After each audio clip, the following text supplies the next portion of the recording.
Hello.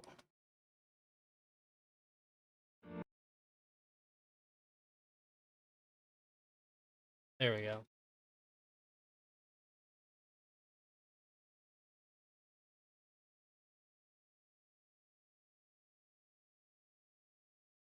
Most of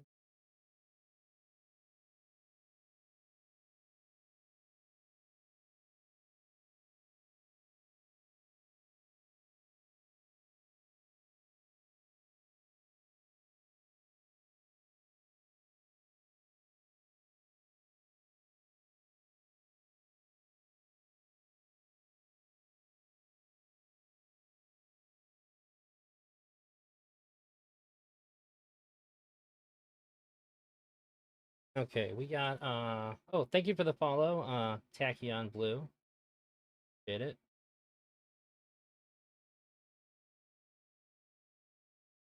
Got some pretty good guests. Right? I'm gonna pull the people that have showed up on time in just a minute, and we'll kind of casually chat until the other people get here. And if the people end up being later than they ought to be, then we're gonna start without them.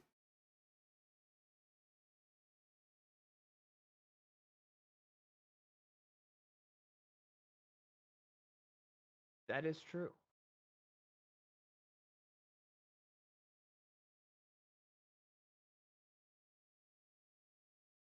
Okay.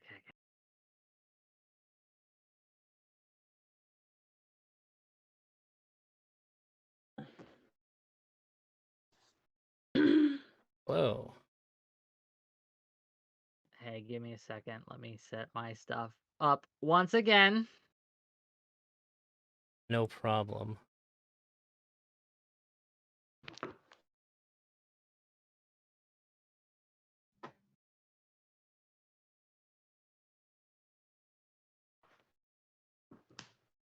Two.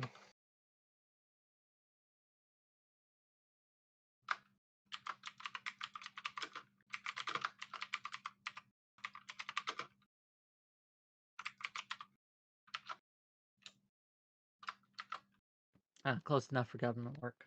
ElderDrazi, hi. Hey, how you doing, Wick? Smith, Sprouticus, and more. Morning. What's up? Very nice to have you all. Not everybody is here yet, so gives us a chance to say hello and catch up for a minute while we wait for them. But if they're too late, we're just gonna start without them. I am live, just so you are aware. I just went live. I think so. I think. I don't go live anymore, but I can if you want me to. You don't Yeah. stream, Sprout? I'll get like 2 viewers. Listen, like I've streamed so rarely, it became a thing to where I just don't stream and I just show up on panels, and that's kind of what I do now. I'm trying to come back with a podcast for my stream, but I haven't like really hit live for panel stuff yet. Again, Streaming infrequently and podcasting is the same thing. is it? Oh, okay. Pretty Well, much. I'm already fantastic at it, so looking forward to that foot ahead of everybody else. I have my hat. It's awkward. I appreciate you guys for being on time. I have to chastise the others. We might have some other people have reached out to me to ask if they could crash the panel, so we might have some other guests later on. Okay. I want to particularly thank Smith. I'm not trying to like exclude you here, but Lauren, Sprout, and Wick, you guys came in the last minute to help me out. I really appreciate that. Smith, Oh no, you did me a favor. You did me a favor. My content for today did not work out, so this is good. So thank you. it's an absolute honor.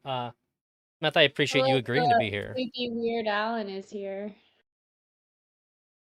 We got a camo for you.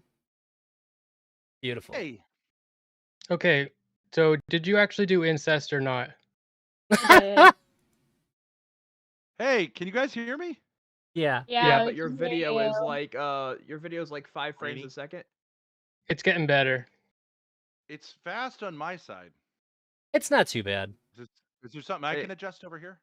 No, it's getting better. You look about like 20 now. But when you jumped in, you looked about now you're back down to like 10. You looked like you had We can hear 3 to you. start off with, but yeah.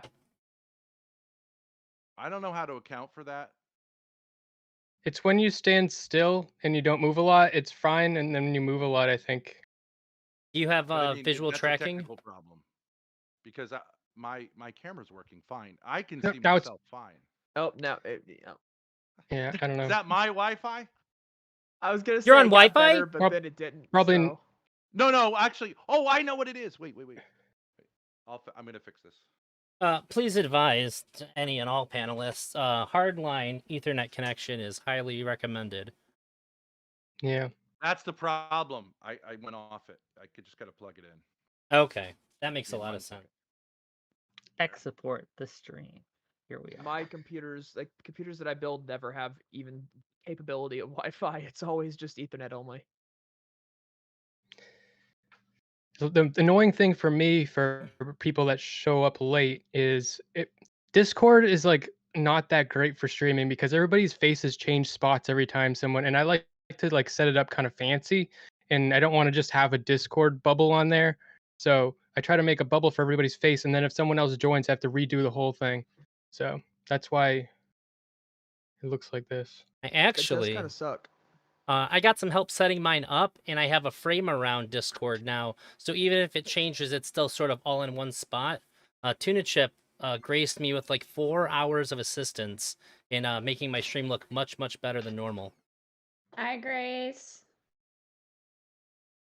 I am gonna tell you, ElderDrazi, it looks like you have like the light of God in front of you. Yeah, I Hi, know. Grace. The It lighting, looks, the like, lighting's super next. The lighting is next on the list. But for now, all the OBS stuff looks much, much better, and I'm happy with that. I'm gonna work on getting lighting with the green screen, so I don't have to use this god awful NVIDIA green screen effect. Okay. We got You some. guys notice Grace didn't say hi to me? I don't think she could hear you. Bitch. She wasn't very loyal, was she? No, bitch. Who's Grace? Ben's girlfriend. Yeah. Jesus. So okay, we can't hear him. So your video's fine now. Don't You know what can't- happened to your audio. Yeah, we can't hear you, Ben. Okay. Doesn't really matter, does it? Maybe Grace. now Maybe I'm Grace in, did now say I'm in. hi. Maybe Grace did say It was hi. And the muted. audio was messed up. Maybe. Can you hear me now? We can. Yeah. Yes. Great. So I'm Oh. good on audio, good on video. So Wonderful. I know pretty much everybody who's here and everybody who would be watching is gonna know who all of you are. Does anybody know who Perspective Philosophy is? He'll be joining us shortly here. He just messaged me. I've I never don't. interacted with the man. I know Oh. Smith, Lauren. I know of Wick, but I don't think we've ever met. And Oh, I don't no, know we the have guy never in the bottom. interacted. I don't know the guy in the bottom left. The Sprouticus. Sprout's a panel Nice. all-star. Nice to meet you, Ben. Yeah, same. Stretch. What do you mean, what's up? Oh, that was before. Hey, Wick, give me like 5 seconds. I'm not Wick. Hey, ElderDrazi, give me like 5 seconds. Give me like 5 seconds. I gotta go pick something up real quick, and then I'll Did be you right just back. did you just do a gang sign? I Me? might have. Yeah. It's the Gangster. finger tattoos, right? That makes it appear. Wait, no. I thought you just did. I can do it on command. I can do the Bloods, the Bloods gang sign, but Oh, okay. Smith, I was just I didn't know who you were, but I watched your part of your video on male sexuality that you did with ElderDrazi. yeah. I really liked your point of view. It seems like you're a sincere guy. Okay. And I look You forward to seem having very smart. Thank You seem very smart, but did you do the Really? incest or not? He did. This is what you're known for, okay? So we got to get this out of the room. We're introducing each other, like so. It like, did you you for the follow. pretend? He's really smart. I'll let Lauren answer. He does sound She's my smart. lawyer. She's my What attorney. about him seems smart? I don't know. Like I don't. When he talks, he's very. I don't know if he's like opinions are smart, but he's very Am I articulate. the only one I'm that's having smart. trouble I've hearing seen Ben? him rage Just quit to be 4 clear, you're times and very I can't low. finish panels. Laura. Laura, Lauren. he doesn't even know how to pronounce the Sorry. name. He's Who's low? literally retarded. Ben is low to me. Oh, he sounds He's low to everybody. terrible to everybody else. Ben, can you say something? 1, 2, 3, 4, 5, 6, 7, I'll 8, turn you up on 9, my 10, end. Hold 11, on. 12, 13, 14, 15, 16. Yeah, I can hear you loud and clear. They said chat saying turn him up. Okay, I'll turn him 1, up. 2, 3, 4, 5, 6, 7. Are we live Oh, already? I thought we weren't streaming yet. We are streaming? I'm I'm streaming. streaming, so you're live on my end. Okay. Just FYI. I'll be careful about what I say. Please. I don't want to get demonetized or banned. No, I'm pretty good. Unless Too people late. start with me and then Well, yeah, we got to keep it TOS. I've definitely had some people on my Twitch that I shouldn't have in the past without realizing it because I'm stupid, and I've been able to make it out without so much as a single warning. So I'd like to keep it that way if at all possible. And you got to tell me somewhat. I'm familiar with YouTube TOS, although I somewhat violated a lot, but I won't here. But Twitch has different rules. Is that right? Are we on Twitch? Yeah. We so are on Twitch. no slurs. Try to think. I mean, you can swear, so not like Like self-harm, you can't talk yeah. about? No, Okay, no the talk F about. Differently slur? than The big one's gonna be the F slur. Don't say the F slur. Okay, it's not allowed on Twitch. F. Yeah. The bundle of sticks. Okay, none of that. All right. I look forward to having a rational conversation. I've never had one. Yeah, Lauren- we He's on his way haven't had in, one too. yet. Yeah, I Mhm. can tell you're fuming already. Who, Lauren? Yeah. I don't think Lauren has any big beef with me. Hey, welcome. She just said she doesn't. She does? Lauren does? I just don't like. I don't think you're a good person. That's all. Oh well, yeah. That's left to. Whatever. Okay, but we can. I mean, you can engage in a conversation. Yeah, I and can have a taking part conversation in, with you. The and woman it's in red fine with me is if you don't think I'm a good person. Lady in red. Perspective Philosophy. Welcome. Hey, yeah, sorry I'm late. Yeah, I'm just terrible, really. I have no excuse other than that. Oh, I know perspective philosophy, don't I? We have one more coming. Yeah, Who are we waiting on? that's cool. We're waiting on Tuna. He said he'd be here in just a minute. Do you want to tell everyone what we're talking about today, or Yeah. we can still convince it a little bit? I don't know. Trying to see if Your I could turn down the follower sound. I didn't expect to get so many in rapid succession here. So today we're going to be talking about loyalty. The subject was prompted when I seen a YouTuber who mostly does, as far as I can tell, content about knights and swords and swordsmanship, had a falling out with a collaborator over some of his political takes. After doing a little research, seemed like a lot of it had to do with his political takes around the Mario movie and getting very upset about stripping Mario of masculinity and defeminizing Peach, and it sort of got more intense as that carried on, and as a result, he's no longer associated with a larger YouTube creator, and it made me wonder, how do we decide who gets our loyalty? Should politics, our personal politics and our public politics, decide who we... Jesus Christ, that's going to be a problem. Should this decide who we interact with and have associations with publicly? Should our politics decide who we associate with? Yeah. I gotta make this stop. This is one of the new features here, and it's just so loud. You can't stop halfway through interruption. You just have to say it smooth for the video, for the stream. I'd like to. I can't even hear myself talk. It's that loud. So I know it's Start terrible again, for the man. audience. That's why I just start. turn notifications off. Yeah, I'm just not sure what OBS you're using or whatever, but I turn all notification sounds. I just turn them off. So yeah. I Look, can't like hear look. them. I don't know. Feel free to start I don't again hear anyway. them. Look, like I- if like it's no problem. It's I genuinely no can't problem. hear them. If I don't know if that. I don't know. You if can't hear anyone anybody else?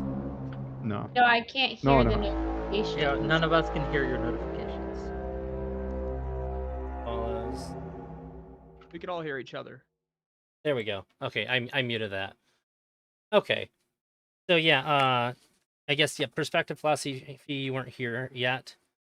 So there was a tweet made, a content creator. I don't want to use their name, but they had cut ties. Sorry, a collaborator of them had cut ties with them over some of their political opinions, and as a result of it was less their political opinions, but they were getting a lot of messages about the person and their political takes. They said, okay, I'm cutting ties with this creator, and they had been longtime collaborators, and it made me wonder, who do we owe loyalty to in this political climate? Obviously, sometimes our associations can cost us certain business opportunities. It can cost us some social capital by remaining loyal to those that we've had like longtime friendships with, coworkers, people even in our family. Seems like sometimes people use politics as a reason to cut ties with them. So it makes me wonder, how do we value loyalty? And I assume Tuna's going to be here soon. So I think we're pretty good to start. And then we'll just get him to do his introduction towards the end here. In the specific instance that I had mentioned in the tweet, this was an example of the perfect. It may Tuna's be here. a new day, but it is still a curse to be literate because we this doing? may be the most bullshit Oh, we're gonna I've ever turn seen you put down. on That's one what you're card. gonna do. He's 15, a 15. reasonable That's choice. cool. I ain't even want to live through that first attack. You can't counter him. Blowing Yeah, out my that seems eardrums here, fair. buddy. That's a When you 70% cast him, voice. take an extra turn. I mean, he's so big, he need time to get up onto the table to take a big We should shit probably all on start. it. We should probably He get into flies, the sure, salt in introductions. the We should wound, whatever. probably- Who cares? My chat's Most yelling spells at me. can't I was interact My gonna with chat's him. like, what is Also this great. shit? My And chat's like, this let's thing go. means you gotta sacrifice yeah, six probably of if your you do is things what your chat every tells me, I single don't do anything my time chat he tells me. attacks. Go What's on. next? You- Ben? I agree. Okay, Marquise, you want my Starting fucking with Ben, go ahead and How introduce do you- yourself. This pile of dog shit that we have in I have, front of My name us is Ben is if you Thorpe, do manage to kill this aka bitch, Abel the whole on graveyard YouTube. goes back in the I'm deck, also and on he just Twitter, goes but I back to the usually command zone. stream Now, some of you looking at that mana cost and thinking, oh, he costs Grace 15 Thorpe, mana. aka That's a Jones shitload of on mana. You gotta YouTube. work real hard to play this man. I No. like to Here's talk how the about mana actual economy issues, actually works but, in Magic the Gathering, we've right? done a If lot most of the family spells in your drama. deck cost between And 1 I and 3 think my mana, main fuck mana. Who wheelhouse needs has mana, been right? Throw my some mother lands in at the is, end. You'll have enough mana. a If you Mr. run a lot of Girl shit that type, costs between like 4 to 8 mana, you running a lot of shit to make provocateurishness mana, about and you gotta sexual work a little hard to get that mana set up. But anything above like 8 I'm mana, trying not to say anything. fuck but, mana, we like, doing okay, can I crimes. just quickly check? Every Did single you? mana Did you? Right. generation Okay. This is scheme just used by the quickly, just colorless with the decks there's is lifted accusations straight against you, from right? the Wolf of Wall And Street, the only and that's reason I if know they're this is even because I got paying told the this just goddamn before the cost to summon stream. him. So first, some of you I have people have no asked if I idea agree about with any him of being these. I banned don't in want to Commander. like repeat Absolutely slander yes. because This I is don't heinous. know This is a Middle whether they School's are. power It's fantasy not Go ahead, playing. of repeat. what a Go ahead, fucking repeat. Magic Have you the fucked your Gathering card should be. daughter? But Yeah. can he get it? And good people, I Did would you do try, it? but Okay. he is protected Yeah, by you the did. white, Yeah, so that's he can okay. answer what he's Okay, supposed well, to it's do. been asked now. Did you fuck your daughter though? I- Okay. Okay, so if we want to do this, that's okay to do. I'm What gonna I'd be have real to with you. I say- don't. This I wait, wanted to this could see the segue into the topic. topic. This Okay, actually just can so you know, segue I into the didn't- topic. I didn't talk about this. I did not bring this up. Okay, I'm sorry. I have muted all of my notification sounds. This was part of the new setup. It was horrible. I couldn't hear anything. This was trial and error. We Hey. look better, and now it's all going to sound better. I did catch the essence of what's going on here.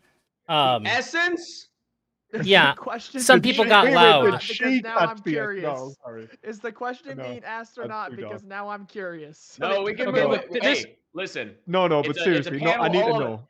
It's a panel about loyalty. It's a panel about keeping it in the family. Let's keep it 100 for a moment and just move on to the first question. No, right. Look, He is very loyal, and he definitely keeps it in the family, right? Oh no, Yeah. no. Look. I don't like. Look, this is going to be bedlam, absolute bedlam, right? I need a yes or no answer. Did you fuck your daughter? Yeah. Just give us an answer. I don't owe you that.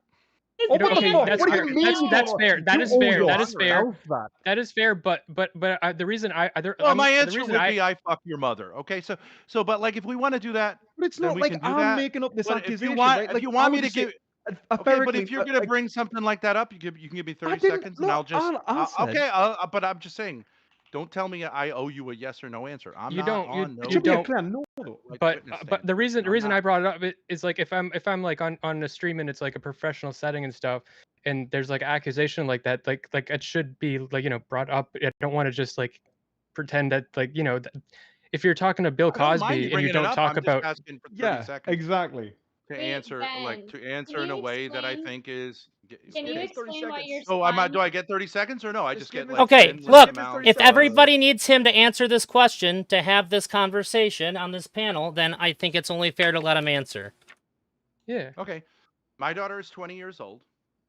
I have publicly said that I have, of course, I have said that I have never, ever touched her inappropriately in any way, shape, or form.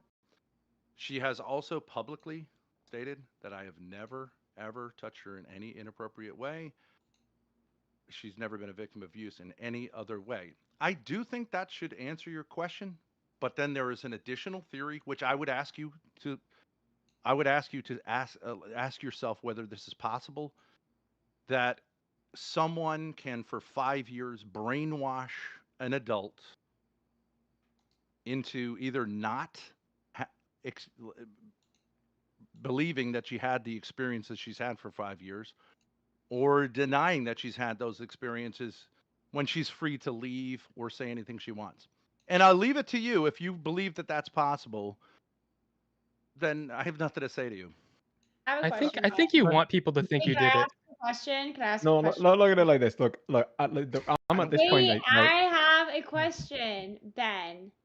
Did you Yes, or my did dear. you not have, or why did your son tell Darius that he had seen message exchanges between you and your daughter in which you said that you were orally raped by your daughter? That's not true. Look, He didn't say that. I don't know about any. This is going to turn straight into slander, What right? you Now, mean? this, That's on he's tape. look, the way I say it, right? As far as I'm concerned, I don't know fucking anything about this.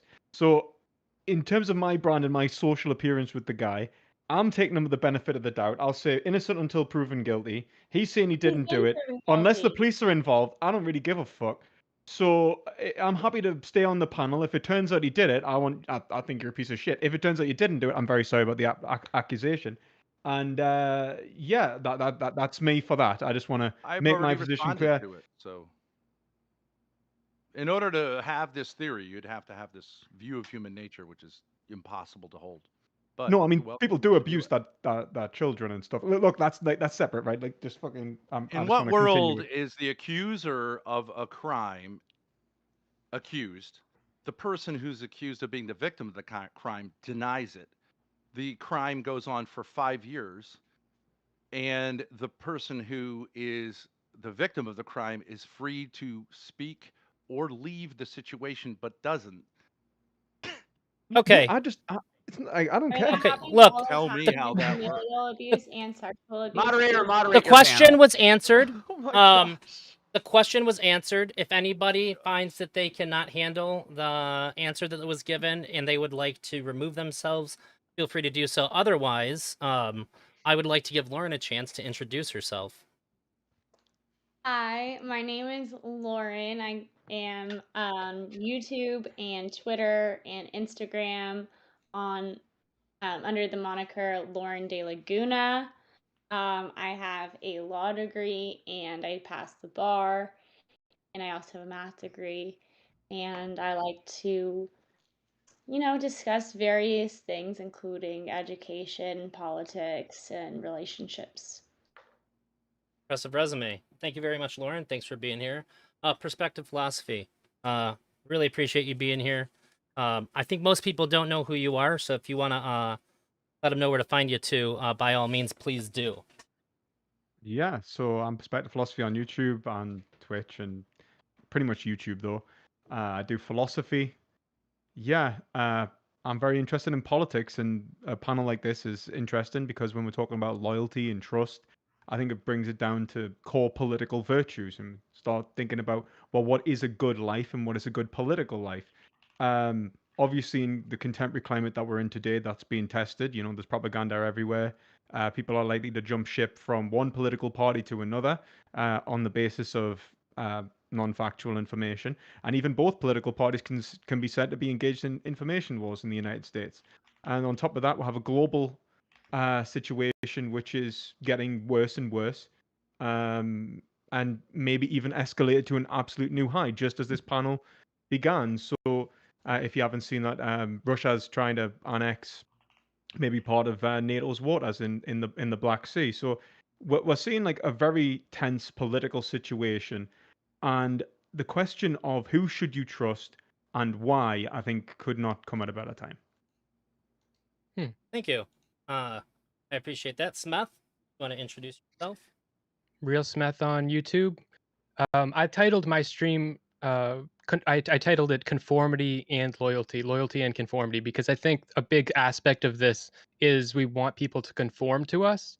Like in a personal capacity, like I don't see any reason to not like be loyal to people, even if you have different opinions. But the reason not to is because you want them to conform to whatever you think. In a professional capacity, it can be different.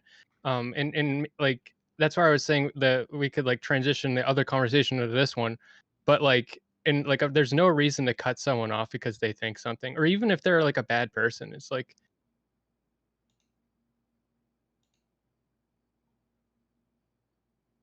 Okay. yeah, that's it. Thank you, Smith. The Sprouticus. It's a pleasure to get to invite you to a panel instead of just seeing you on one the same time as me. Please introduce yourself. Hey, I appreciate it, Drazi. I am the Sprouticus. You can find me at twitch.tv/thesprouticus or twitter.com/thesprouticus.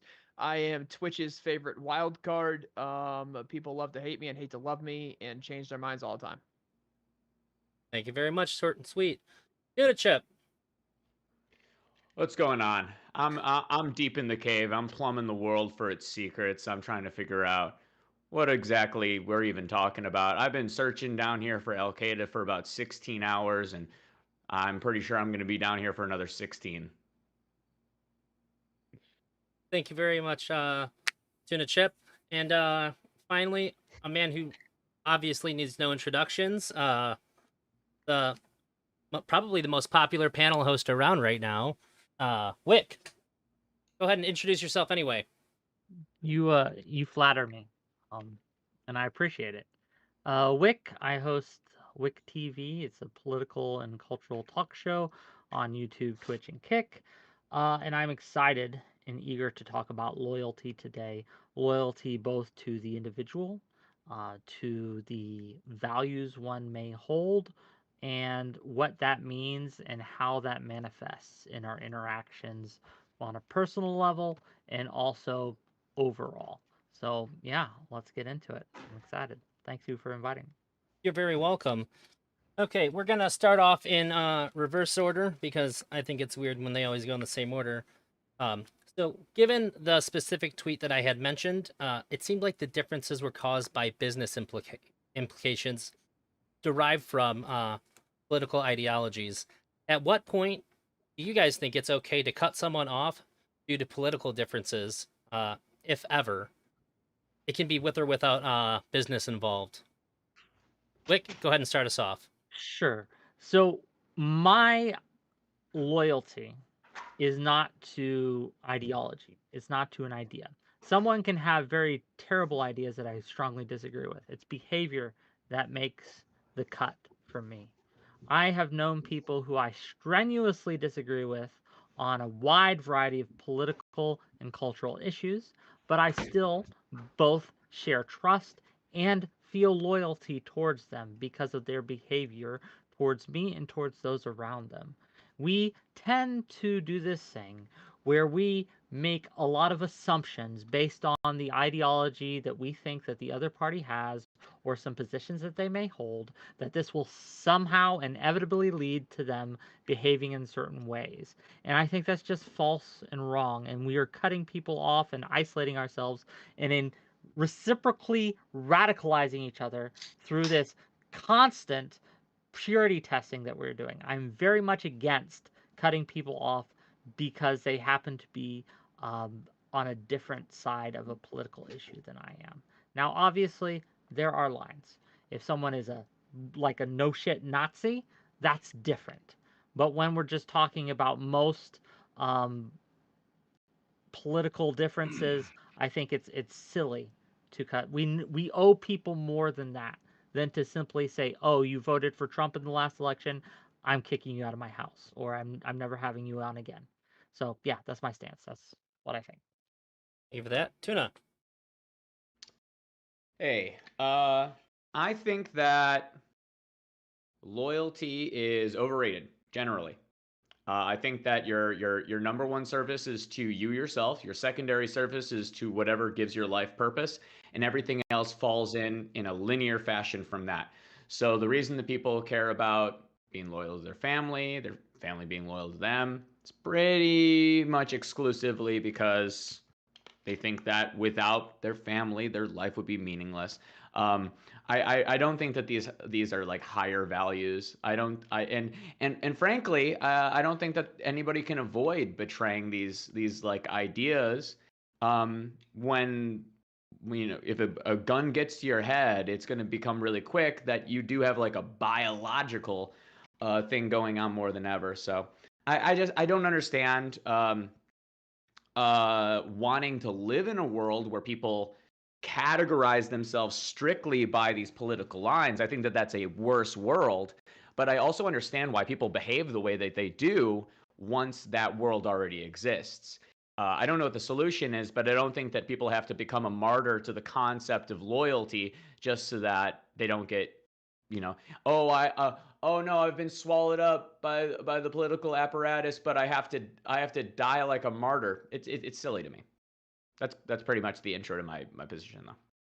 Thank you very much, Tuna. Sprout, how do you feel about this? I think that having loyalty to a political party enough to remove family or friends or even political ideations enough to remove family or friends is it just adds to the tribalism we already have. It adds to the tribalistic culture we have that we are the good people and they are the evil ones, which we need to get away from. I've consistently said I don't want another 9/11, but I would kill for another 9/12. I want America to be one again. I want us to see us each other as Americans, not as left, not as right, not as black, not as white, but as Americans. And when we do that, if most often we see that we can actually get shit done. But when we're playing this right left game or the race game or the class game, it doesn't matter what game we're playing. We're playing these types of games. It's a lot harder to get shit done. And I'm for the progress of America, not the backtrack of America. So I think that Americans should see each other as Americans and fight as Americans instead of creating enemies from within. Wonderful. Matt, what do you think about this? Lay it on us. I think I have no problem being loyal to people. I do have a problem being loyal to like groups and ideas. I think everybody is almost like expected to be like vetting ideas themselves. Like just loyalty is almost anti like thought. But I think there's another aspect to this where like that's behind the surface where I think that when we want to cut people off and stuff, we don't believe people are actually saying what they mean. And so if you say something and it kind of hints, oh, that sounds like this group, I think you're secretly a Nazi. I think you're secretly one of them. And nobody's actually like honest about what they actually think. So you have to kind of guess at what everybody's thinking. So I think that the most dangerous people, like ideologically and politically, are people who are always lying. You can never trust what they're saying as truth. I trust everybody that actually says what they believe. I think that your political beliefs and your policy beliefs and prescriptive beliefs are they all have an underpinning of values that we all generally have like commonalities about. So we all generally like want the same outcomes, but we think that different things will reach those outcomes. Some people like have different values, and but those values are still underpinned by like even smaller like things like you think that this will cause well-being in some way. So there's always a commonality to fall down on, but if you're lying about what you actually think, then there's nothing. There's no there's no connection to be had. So, loyalty, effective philosophy. I mean, I like the loyalty through honesty. That's pretty good. I like the way I see it is that loyalty is really just the sort of devotion of an individual to a cause. And if we see, or a specific ideological end, right? Or end in general. And I think that the only thing that you should be 100% devoted to, right, as a Christian is, I'm going to say, God. Now, as someone who could then say it more secularly, you could say truth, right? You should be devoted to truth. You should be devoted to goodness. You should be devoted to justice, right? And so, unlike what you just said, I do actually think we should be loyal to ideas. I think that the ideas or the ideals that we should be loyal to are separate from any given group or ideological stance, and even a group of people. There's times when you can be loyal to people who are going to abuse your loyalty, take advantage of your loyalty. I think that ultimately, when we're looking at political ideology today, there should be a point in which you say, actually, I'm going to cut someone off because what they are essentially trying to achieve, what they are doing, what they are saying is harmful to me, it's harmful to others. I've tried reasoning with them, and maybe I've tried reasoning with them collectively and engaged with some friends and family. And if there comes to a point in which they will not listen to reason, I wouldn't say like, never speak to them again or anything like that. But at a more social level, maybe keep some distance between you, try and help them if you can, but understand that some people will also be bad and that bad people can't be 100% there in your life. Likewise, try to do your best not to be one of those people, right? Like, it's very easy for us to think and, point the finger at the other side and go, oh, they're clearly the ones that are wrong. But I think ultimately it's something that affects all of us, and many of us become ideological sort of puppets quite quickly. So yeah, that's sort of where I'd say it. Be loyal to sort of strong, virtuous ideals. All right, thank you very much. Lauren, you're up. Yeah, I find the concept of loyalty to ideas to be really interesting. You should, I believe, tell the truth in all respects to the best of your ability. So if your understanding of what the truth is shifts and that changes some of your core understanding of a different ideal, I don't think you should be loyal to what you had previously said. That being said, I do think there is something to be said about being loyal to a cause in terms of, sacrificing personal gain or sacrificing benefits that you may incur for the promotion of a cause or in order to further a cause or an ideology that you are loyal to. Um, and then my final thought on this is when it comes to loyalty from people over ideology. So, for instance, being a conservative, does this mean I had to cut off liberal friends? I feel as though you could be loyal to people in spite of whatever ideologies you have. Just because you have two separate ideologies doesn't mean that you're being disloyal to your faith or your ideology simply because you're friends with people who disagree with you. That being said, I know sometimes it's difficult when you're in a space in which people will ostracize you for having your ideologies. That's when it's important to be, I guess, loyal to truthfulness. So, um, yeah, be loyal to truthfulness and be loyal to those people that you care about and hope that those people treat you with the same amount of loyalty. Thank you very much. Ben, what do you think about loyalty? Yeah. Seems to me like a lot of people here are trying to say, is it personal or is it sort of ideals that we're connected with. I would say the two are combined in the person of Jesus Christ, who was the King of Truth, God who is truth, and with whom we're also invited to have a relationship. So I would say that I would hope that I would be absolutely loyal to my Heavenly Father and the church that He set up, the Catholic Church, uh, which is imperfect in its members, but a wonderful gift. I think a lot of the bullshit that goes on online is all this speculation. It's nonsense. I think it's much easier to just ask the question of whether, like, it's actually not that difficult, and a lot of our speculations are a waste of time. And that this formula that I have, which is a gift to me, is a lot easier way to negotiate things. In individual circumstances, who do you talk to, who do you don't? It's called the virtue of prudence to figure out what makes sense. And there's no like rule to it. Okay. So I think at the end of the day, there was a pretty famous poet, Shakespeare, in one of his plays, and one of the lines is, "To thine own self be true. And if you are, so follows you cannot be false to any man." And I think that that rings true when it comes to loyalty.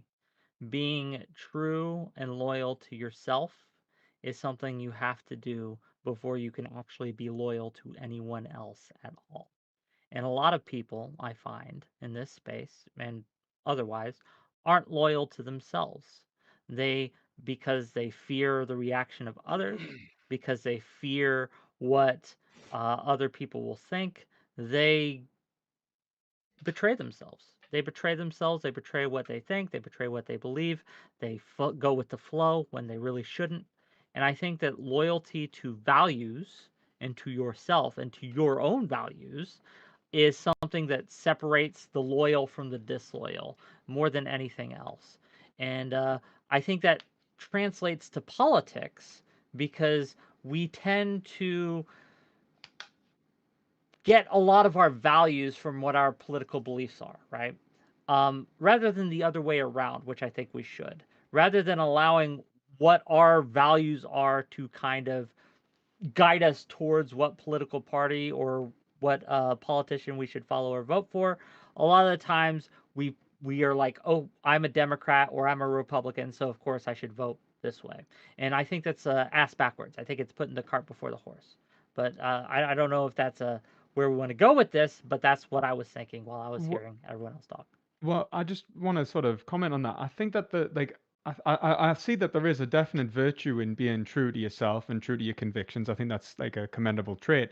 But I think that there's I think a lot of also of what we see is a sort of vice of excess in that trait where people are overconfident about their positions. People are over invested, overly considerate of their own self and not what other people are thinking, to the point in which they become like ideologues and partisans, right? Like, so, to thyself be true, yeah, I guess, but I'm happy to accept that, but it depends on what the self is. It depends on how we understand what is in our own interests. And I think Zizek pointed out recently that a really good point where he basically just, flipped Marx on his head. Marx thinks psychological alienation of within capitalism is a bad thing, and I don't necessarily disagree, right? But the point is that alienation is bad. But you can look at alienation as a positive thing. Sometimes people are actually assholes, and they need to be alienated from themselves. And once they become disjointed away from their corrupt and destitute consideration of others and how they think they should live their lives, whether it's like hedonistically, politically orientated, like ideologically, maybe they're twisted and like political, fucking, what is it like sort of religious fundamentalist like crazies or something.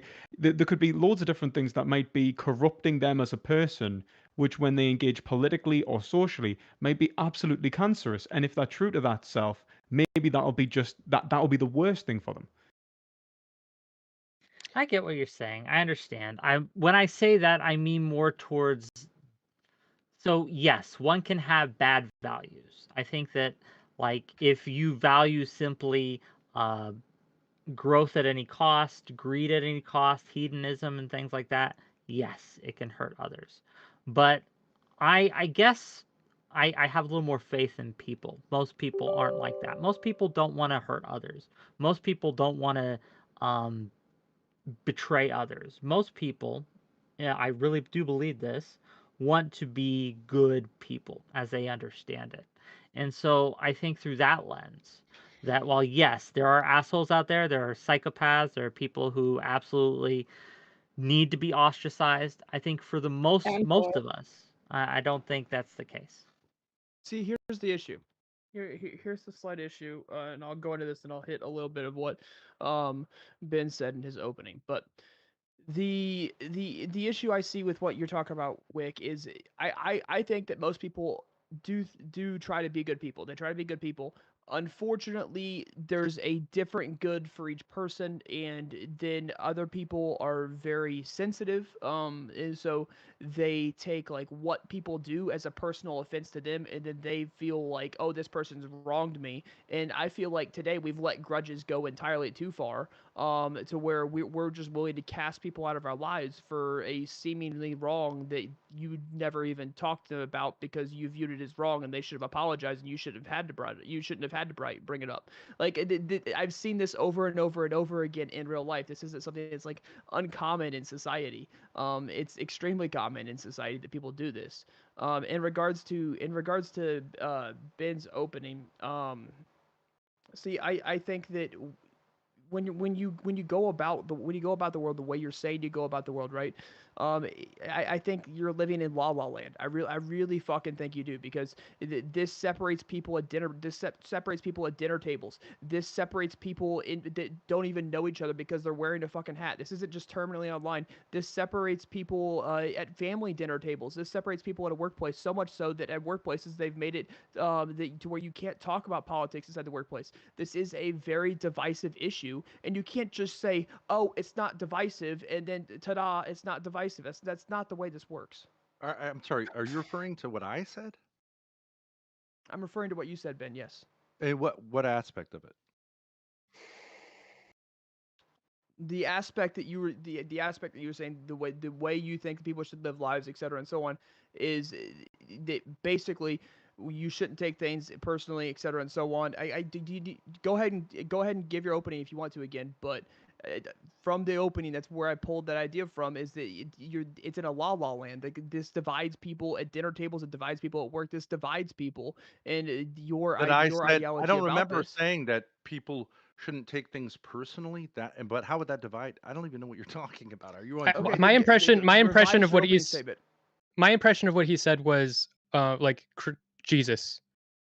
Yeah, that's what I got from it. Yeah, I got be Christian. Catholicism and Yeah, it was just the true word God. Jesus, what- again and again. I don't from know what you're my dancing understanding- around, Sprout.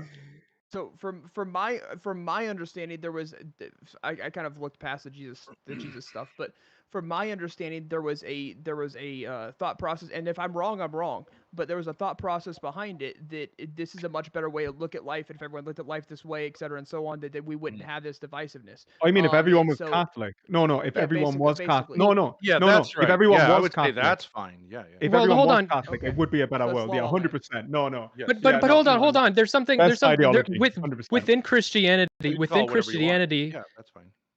if you want to respond, Ben, you're absolutely should. But like I think within Christianity is a framework for like being open and accepting and forgiving of people. So I think that the framework that a lot of us are actually putting forward actually kind of exists within Christianity. So I think I'm not sure, but it probably lines up with that in some capacity. Christianity let's flip would it on its offer. head. Let's flip it on its head. Maybe it exists because of Christianity, because you're all, as you know, Jordan Peterson would say, you're all Judeo-Christians, right? Yeah. Like that's the. You're just bad. Oh, if Jesus were alive today, he wouldn't be allowed inside the church. Well, without a shadow of a doubt, he wouldn't be allowed inside the church. What when you say Alright, being that's I say church. Oh, I it's say just church. religious I say debate I now? say church with Okay. the big. I say church with the big C. So like I'm talking about the global church, not necessarily the local church. But he wouldn't be allowed inside the church. No. But you're the one I'm only dividing him right whining. now. You're the one ousting him, Whatever. but he's not ousting you. You know what I mean? So you're actually doing the thing you're saying that he believes, like, and espouses. You're doing that thing right now. No, I'm saying it's La La Land. I'm also a Christian, by the way, so it's not like it's not like I'm pointing out a Just for flaw the in the church that was brought up by sure, somebody else just that's trying to I'll subsidize it to already- the I'm And Catholic are already Church you saying in the the entire Don't church? worry, Are man. you really part quick. of the church just or really quick. no? Yes, I Just for am. the sake of discussion. Okay, so would he be allowed in your church? If I was in charge of it, yes. Okay. Okay, but you are part of the church, right? Just for the Okay, sake we're of not getting into this. discussion here. This is. Right. I was good. I was already Idiotic. shit. I was already taking. We're not The getting into this. theologians have bored me to death. we Wick, can whisper Ben, to we can Ben, we whisper can to Ben, me we sweet nothings. Ben, Makes no Ben, sense, dude. Ben, we can have an argument about what church means later. This is not the stage to have an argument what church means. You know exactly what I meant when I said I was using a capital C with church. So we're not gonna dig into I this. do know what you mean. I'll- Bro, if I have to I'll listen to say- a Protestant with a do-rag on say another sentence, Jesus Christ, Wick, say something. So you're But literally just straw manning. But I would like I would like to get back to this thing about like be true to yourself. I would just offer that the patrimony of the church, which you all in some ways recognize, is that there's a distinction between the false self and the true self, or the original man and the redeemed man, and that would be that there's a tension in the human project. I do think that we are not oriented, like the church would say, we are not oriented towards the good, and this enlightenment lie that we're all like good people is just not true. Look at the past 100 years of human I don't history, think the but church that would there say is we're not. Don't you think Wait, that wait, wait, that reality. don't you think obvious. Sorry, Tuna, go on. Don't you think that the reason that people are in that, though, is because everybody is operating on the idea that their ideological commitment is the ideological commitment? No one's willing to budge. Like, there's no sameness. That's the reason that you have people, I would say, being bad is because they're more committed to ideas than the ideas in this very narrow sense than some kind of, like, values, if your morals. theory of what we would traditionally call original sin is that original sin comes from sectarianism or polarization, Sure. the church would say no, that's not true because children experience it. Can we, I would really like to hear. So do you think Sprout, I'll let More you fundamental. respond, but then I'd really like to hear what Wick had to say. The beginning of it kind of had me pulled in. So Sprout, you can respond, then we'll go to Wick, and if you guys want to revisit where you're at, by all means. I just don't want to get too far. So, Ben, with what you're saying is like there's one true good, which I mean, if you're Christian, you believe that. But we're looking at society as a whole, right? So as society as a whole, there's not one true good to the entirety of society. There's many different types of good. Such as, do you think that any person who's committed like mass genocide thought they were doing an evil thing?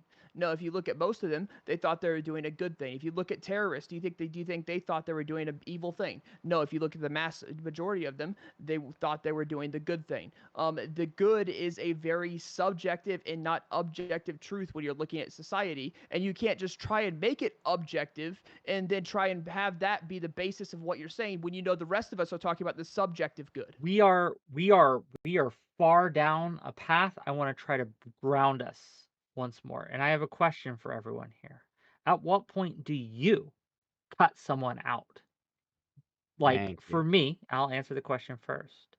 For me, when you demonstrate that you can't be trusted, that's when I will cut you off. I will segregate myself from you. I will say, okay, I can't trust you, so I'm going to put you in this box over here. I'll be cordial to you. I'll be respectful to you. I may even be friendly towards you, but we are not friends. I can no longer trust you. When someone is intentionally cruel to others, I will also separate them. So at what point, like what behaviors or what ideas can someone have that you're like, okay, no, I'm no longer loyal to this person. I'm cutting you off. I'm curious. What are you thinking? When I view someone as a danger, I typically give more leniency than I think most should, and more than I should, to be 100% honest. I have something akin to a savior's complex to where I'm willing to do a lot for other people for very little in return. But but I basically, when I cut somebody off, is when I view them as a danger to not even to myself, but to those around me, to people that I love, or to danger to like innocent people. That's when I cut them off, is when I view them as a danger. I just want to point out we do have another guest here. Do you want to turn on your camera? That way the audience can. If you can't, that's okay. Stardust, welcome. Thank you. But no, I'm curious. I'm Right. curious to Tuna. Like Tuna, when do you cut someone off? I cut people off whenever they no longer contribute more value to my life. The same reason anybody cuts anybody off. If I think that somebody is not interesting, if I think that somebody is not going to enrich my life, I've got limited time and on this earth left. I'm prioritizing the things that are going to make it better. Some people. Would you do that to your mom if your mom was no longer interesting to you? would I'm you just cut estranged her off? from my family. I don't have a choice in that matter. That's where all this comes from. Oh, Oh, a man yeah. could Yeah, you dream. would A say man that. could only dream of being estranged from his family. Fucking hell. My God, my life would be so much easier. Man, why wouldn't they just cut me off? Oh, I Well, don't trust any of you people. You've all betrayed my trust, Even me? especially you. Oh. Oh you're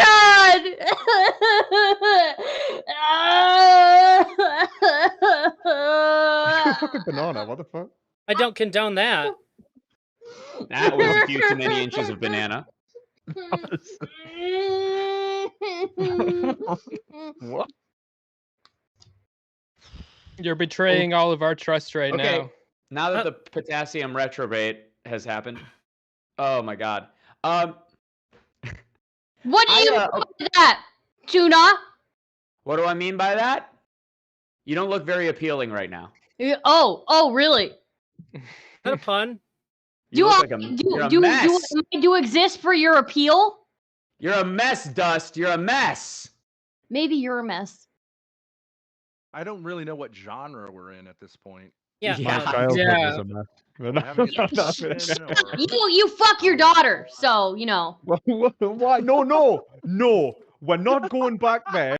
Fuck that. We are Right? going It took back this there. long to get here. You don't get to come in here Russ, and down, go but get back that to out the of here. start. my daughter. You were late. Get that. Tar. Stardust. Tar. We Get did all lost. make an Flippin' agreement. so Not bad. funny. Get lost. We You're all made only an getting agreement at the beginning of 50% of your this. accusation. If you have not fucked your daughter, this sucks, dude. Exactly, man. You look. This has Stardust, to end you here. came in, you tried something. Oh, it I sucked, understand. Get lost, bitch. Oh, this listen, is. Wick But asked also, a I really think- interesting question, Bro, which was we're on not my. trying to be controversial here. What's going on? Can we get I mean, you away try to from make the a joke, it drama? doesn't work, and you Elder, go to like Elder. the end of Hear him? discussing pig. Elder, Get lost. take Anybody control. hear? Elder, show Yeah. us why we need political authority, please. Wick asked a really interesting question to Tuna Chip and to everybody. In fact, I think it's so interesting, it's in my notes. So, maybe, if anybody else would like to answer, how you personally decide to cut people out when your loyalty runs out to another person. I have- I find it really interesting that Tuna Chip's answer was as soon as they stop serving me purpose, because then that's literally the definition of not having any loyalty for anyone, because loyalty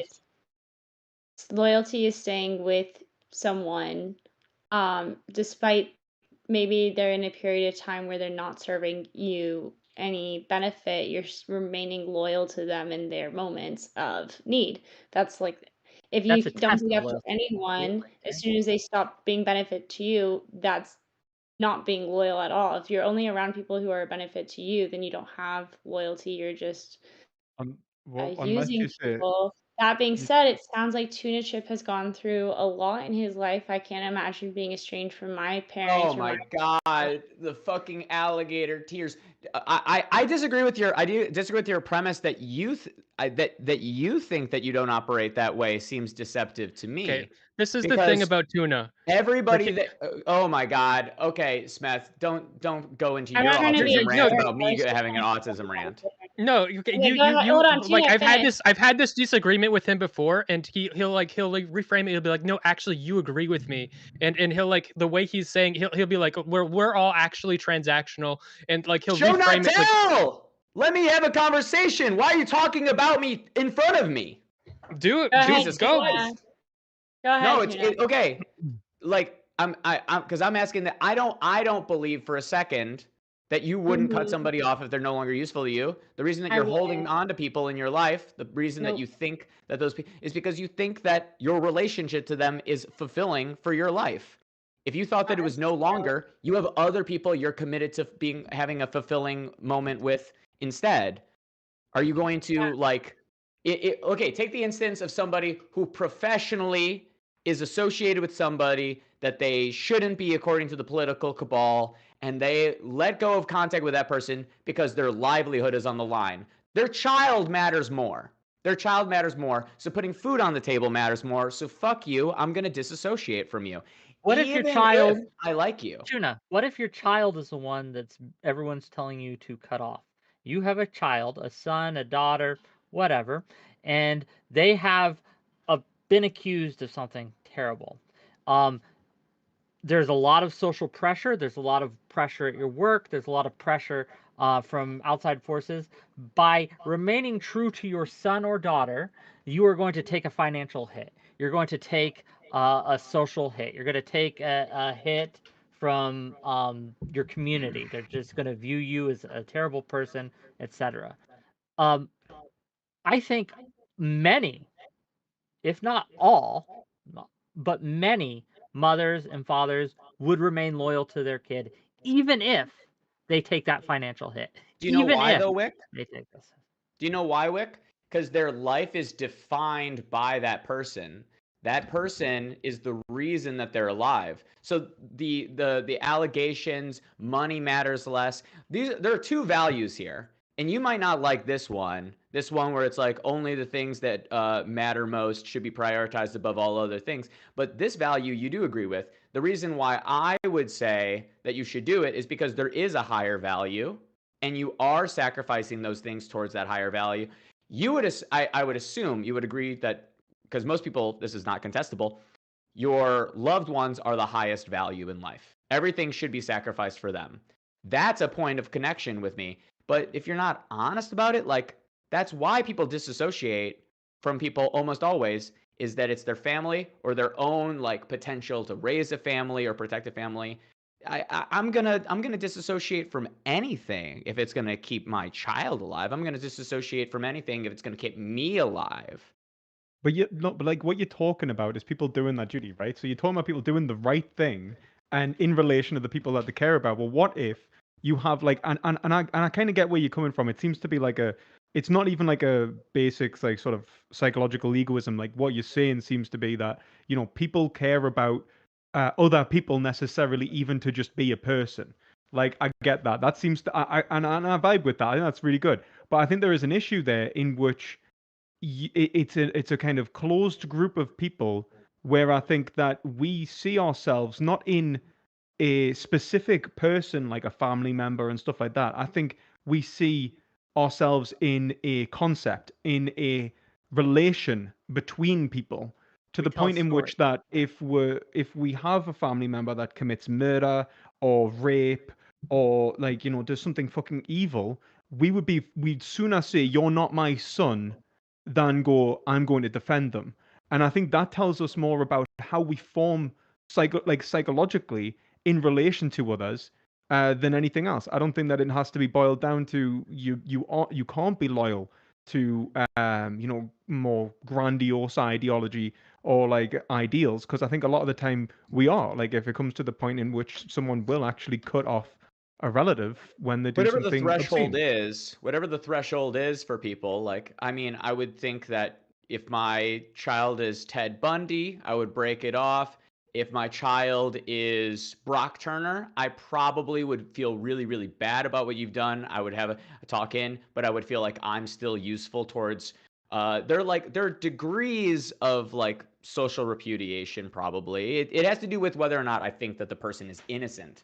If I get to the point where I think that I am no longer, and that means the relationship between me and my child is no longer able to save them from the bad things they're doing, maybe cutting off is good then. Like if I'm retired and he's like a drug lord, I'm gonna tell the people at the front desk, do not let my son in. But if it's just like a guy that makes a mistake, somebody's a little rude, or somebody gets called a Nazi because they're like a Trump supporter or something, and then they get doxxed and suddenly I have to disassociate or associate, I'm probably going to stay associated in that instance because I think that my relationship is purpose bringing to both me and them. I just don't believe this idea, though, that there aren't like priorities to be made, and that's the real reason that these people are making these choices and cutting off. Like this whole thing's based on the stupid fucking Knight Sword community on YouTube. The Sword community on YouTube splitting up over political drama because one of them's conservative. Big shocker, medieval themed fucking content, conservative. The reason that he's disassociating from him, though, is because like it's a small community with a small amount of views and a small amount of attention. You're going to want to take all of the trans views inside of that community, all the people who are like knife interested but aren't conservative, and say, hey, this is the channel you go to if you want to know for. That's like what the virtue signaling is always about. Yeah. This is the place to land. This is where to go if you want to be the counterculture within the counterculture. Look, you're right. Look, okay, and this is that where is- Oh, go ahead, Smith. This is where I disagree with you. Okay, especially it becomes especially apparent when you're talking about kids. But so that's the example I use. It's most extreme. With kids and to a lesser degree with everybody. I feel like I'm responsible in part for the people around me, 100% for my kid. So if my kid is Ted Bundy, I feel like if your kid is Ted Bundy and you cut them off, like you're responsible for that kid being Ted Bundy to a like large degree. There's no way that you're not connected to that person's outcome in some way becoming Ted Bundy. So for you to just cut them off after like having that impact on them in some capacity, like that's I see as immoral. And to some lesser degree, we have an impact on all the people around us. So if people around us are bad people, if they change into bad people, then for us to cut them off after they've changed into bad people, it depends on how much they changed and how much of a reasonable impact we can expect ourselves to have had on them. But like there is some degree of responsibility. Can I just quickly, but Ted Bundy, right? I get what you're saying, but Ted Bundy is a twisted psychopathic murderer, mate. Like, right? Like he's like you're going to prison and he's trying to play mind games with you, trying to make you fucking kill yourself or something. He's that kind of fucked up guy. Like you don't associate with him. He's fucking evil.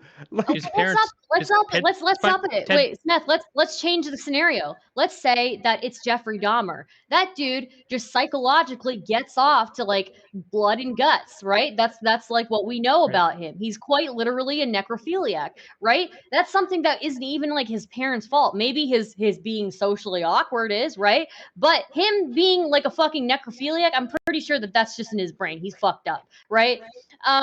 What do you say in that scenario? I think you could say it's psychological, but like, come on, like he's still gonna hurt you. That's the point, isn't it? Right? Like he's still gonna want to hurt you. Yeah, but so like if you are like Dr. Frankenstein examples, like you know of Mice and Men, okay? Like I would rather him kill Lenny than for him to abandon Lenny. I mean that's a really extreme example. But like if you have a responsibility.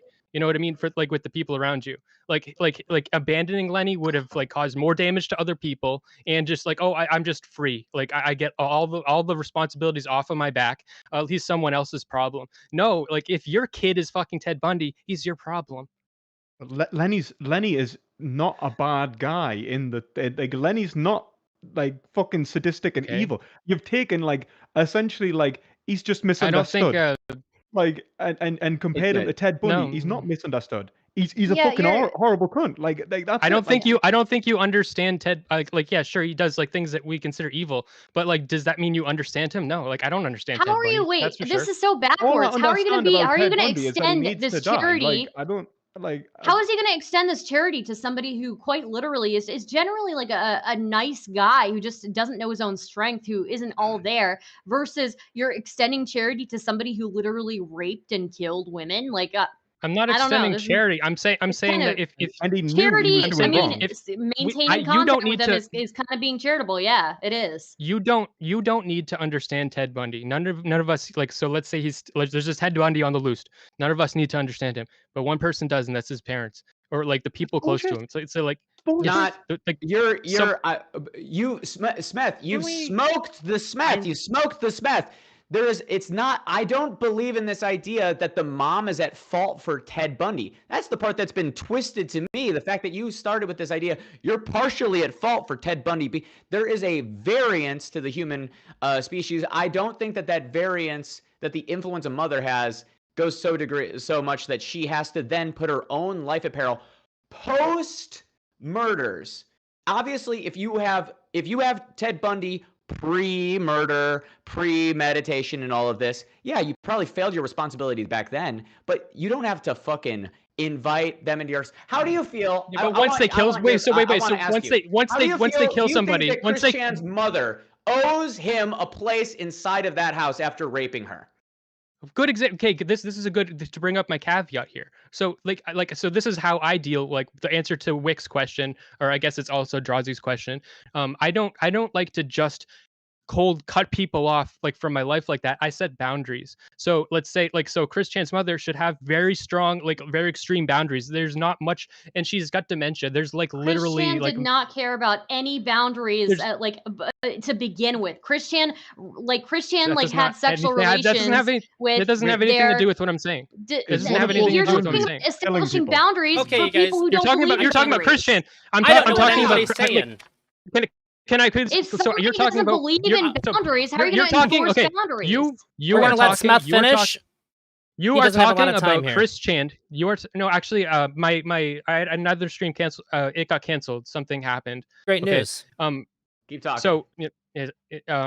So Chris Chan's a bad person. Okay, so like I don't think that's Chris Chan doesn't understand boundaries. That has nothing. That you're just trying to like say, oh, Chris Chan's bad, so that means you should be bad to him. I think that's retarded. I'm not for that. That's a type of morality that I think is evil. But wait, what's evil? Like, but Barba, protecting yourself is evil. Self-defense and no. I'm not saying Barbara should not be anywhere near him. Like, there's literally nothing. Like the only capacity that she's capable of like being a human. There's literally no contact that'll even function. So all the boundaries have gone to the point where there's complete severance. Okay, but that's an extreme example because she has dementia. If she was like a full capacity, like normal human being, there's some degree where it's like she's like in a jail, you give him a call or something like that. He wouldn't have raped her if she didn't have dementia. So that's underpinning the whole thing. Smith, I'm going to give you like 10 seconds to wrap this up.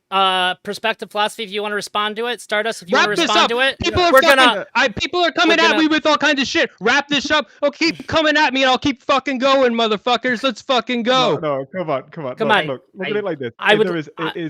Sorry, man. I want Smith to be able to finish his point real quick, and if Stardust in Perspective Philosophy, if you have something really quick to add to it, I would like to hear the answer to the question that Wick asked from Sprouticus. Well, I actually have another question, but fair enough. Perspective Philosophy, Lauren, and Ben. Well, I didn't even get to answer that question. So my answer to that question, so because everybody fucking interrupted me, my answer to that question is I have a spectrum of boundaries that I introduce, and if I was Barbara, if I was Barbara, then I would complete those boundaries would have gone all the way to the end. There's nothing left. But I don't just fucking cut people off. Like you lose a little, you lose a little. If I cannot trust you in this way, I cut you off in this way. If I cannot trust you in this way, I cut you off in this way. And like incrementally, I keep cutting you off in those ways. I don't just fucking cold cut someone completely out of my life because I don't like one thing about them. But the example, mate, was Ted fucking Bundy. Like, we're not talking about someone who's like, all right, you've got boundaries. No, wait. Like, so saying you've got boundaries, yeah, I agree. Have boundaries, he's bad. Right? Self-respect. He's bad. Mate, that's so like you the think man cave people's skulls. So what is like he's not so you think evil. Like, he's bad. Yeah, I mean you're repeating yourself over and over. He's bad. But you think that Ted Bundy's mom or dad would be at some great loss to call him in prison and check on him, like maybe, yes, literally yes. No. The degree to which you are loyalty pilled is insane, dude. The reason that's crazy. If you get raped by your child, gone. If your child betrays your trust, I've explained to you. Ted Bundy betrayed the entire species project. Okay, He's look. a mass murderer. A lot of this. I've explained to Smut you. said- I do not think How it Chris Chen works. should be in contact with his mom, because like there's literally nothing that can happen between them, because those boundaries have to be so extreme. But what I'm saying is, if you're Ted Bundy's parents, you probably never like have called him ever. For you to call if you're Ted Bundy's parents and you call him in prison or something, that's probably the first time that you've ever done that in his whole life. What the So fuck? like, No, why do you even say that? absolutely Making should. assumptions. Okay, guys, everybody. Wait. Do you know anything about Ted Bundy? Because Oh my Ted God, Bundy, this is- like How do his back, he said himself that he was responsible for all of his actions. He said he knew he was doing wrong, and he said he had a good childhood. So this is bullshit. Okay, This is so fucking we're bullshit. we're done with Ted Bundy. From the horse's mouth. we wanna find out Can I what it comment takes on for one? people. Hang on, let me finish. Okay. I want to find out, because this is important. I let it go on when we started involving loyalty, but we're getting all over the fucking place, and I want to know what you guys think, what it takes for you to cut somebody off. Smith gave his position. He says he doesn't ever cut somebody off completely. He increments that out. No, that's not what I said. That's No, what I that's not heard. what I said. Sorry. Well, we that's can why go back I'm over gonna it have at to some fucking point. say it again. That's why I'm gonna have to fucking say it again. I cut people off incrementally. Okay, I'm sorry, Smith. You want to talk about cutting people off, motherfucker? I'm sorry. Jesus We have to rein this in, man. It's getting crazy. I want to hear from question Sprout, Stardust, Perspective Philosophy, Ben, Lauren. If you guys don't have anything to say about this, we can move on to the next thing. I have other questions. Wick had a question he wanted to ask. I'm more than happy to hear that too. Smith, you're I have something unmuted. to say. Okay. Okay, if I cut people off in the ways they need to be cut off. Okay. So if I can, I'm just gonna say, like, Smith, maybe like chill on the malding a little bit, okay? Fuck you. Fuck you, bro. Okay. Okay. So what I would say is, like, you were talking about people. So you were talking about people who don't respect boundaries to begin with, right? Like, do we really need to establish a boundary for somebody to not like fucking smash your head in? Do we really need to establish a boundary for you to not fuck your mom? These are people who already don't have boundaries. Why would you ever extend that kind of why would you extend a line of communication to somebody who already doesn't respect basic human life? So what I would say is, somebody's got a demonstrated behavior of not respecting your boundaries, of not respecting basic, like, just common sense boundaries about not fucking killing people and not fucking raping your mom. Like, yeah, I'm gonna say bye. Like, no, thank you. So yeah, that's my position. Stardust. To be very clear, I answered Wick's question first. Like, I was the first person to take on Wick's question, but I will answer it again since it seems that was not caught on. I cut, and maybe you'll remember when I answer it again. I cut people off when when I deem them as dangerous. That's When I right. deem them as dangerous, the people that I love or to innocent people, I cut them off there. But I don't think it's healthy to have that line. I think it's healthy to have a line that's farther away from that. But that's where my line is. Thank you, Sprout. Like, can I just quickly just add on to what Starter said? Like, yeah, like, look, like, what's worse is that people like this are the kind of people where if you give them a boundary, it's their kink to cross it. Like, this is what gets them off. You give them the possibility, hey, don't do that. They're gonna want to do that because you said don't do that. That's that fucked up, man. Like, it's not like that. But don't get me wrong. Do I think that society should cut them off? No, I think that they should be in prison, life without parole, and just give them ethics books and fucking religious scripture until they want to die. Like that. So like that's the way I would approach it. So if everybody fucking disagrees with me, but I'm not allowed to talk, what the fuck kind of panel is this?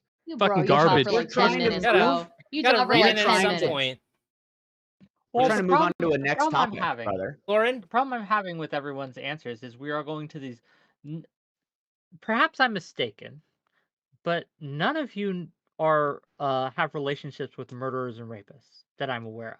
Maybe I'm wrong. For yourself, bro. No, I'm just kidding. Yeah. Speak for yourself. Also, Ben's on panel. I am avoiding Better that. watch it, bitch. But That is true. We do have. Why are we talking about Chris Chan fucking his mom? When we can Stardust. just talk about Ben over here fucking Everybody his daughter. here made an agreement at the Talk about beginning how much of this a fat panel. loser you are, and kick you the hell out of here. I'm a fat loser. I'm a fat loser, but at least I don't fuck my children. Okay, so you know, I may be a fat loser in a banana soup, but I don't fuck my kids. Stardust, at the beginning of this, fat loser in a banana soup. we I welcomed don't think you're gonna everybody have any kids at that rate, bitch. who only wanted to talk about Ben and say things like you're saying that he was asked My a question, he was apologies. answered. I will refrain Get from lost. further. Get lost. Go take that I banana will and shove refrain it from where it further belongs. mentioning it. Now, I would love to hear what Lauren had to Asshole say of the world. on the question that we're still remarkably on. Yeah, Lauren. so I think when it comes to like where do you cut people off, it's extremely subjective and case by case. So, for instance, a person who's been in your life for many years, you might have different and more flexible limits with them than somebody who you just met. And I think that's normal and healthy To be because clear, you I want to know what you think. Yeah, just real quick, Lauren, can I ask if you're comfortable? Can you give us an example of when you've had to cut someone off?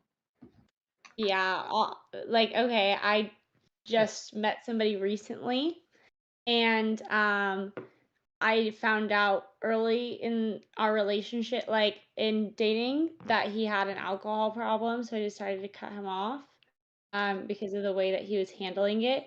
If this is somebody that I maybe dated for years and they started to have an alcohol problem, or maybe somebody I was friends with for a really long time, I'd probably approach this situation very differently. But because this is somebody brand new to my life, I felt like it was not within my best interest to start like dealing with somebody who's dealing with such severe problems at that moment. That's interesting because it brings up the question I wanted to ask is when in a relationship or when in dealing with someone do you begin to feel loyalty towards them? Like someone you just meet, very little loyalty. I think most of us If have I very little can I loyalty. give a But personal example as well? you may, but if I may finish asking, Yeah. right? Like if Yeah. I may finish asking. But there seems to be different points where people will say I am loyal, and it always makes me very uncomfortable when someone expresses loyalty or fealty or signals loyalty too early. And that happens a lot online, right? That happens a lot online. People come into your life, they'll come into your space, and a week, 2 weeks in, suddenly they're your ride or die. And I think this space incentivizes that a lot, right? This parasocial kind of pull that we want that because we want people to keep showing up. But I think that's it's creating a lot of problems and around loyalty, right? I don't think that's just parasocial. I don't think it's just parasocial at all. I think that in dating that happens a lot too. In dating, people will become like exclusive, like super fast, and will end up in like relationships that they may not want to be in because they kind of fell in love with the honeymoon phase, and the honeymoon phase kind of went away. And then they realize what they actually ended up with.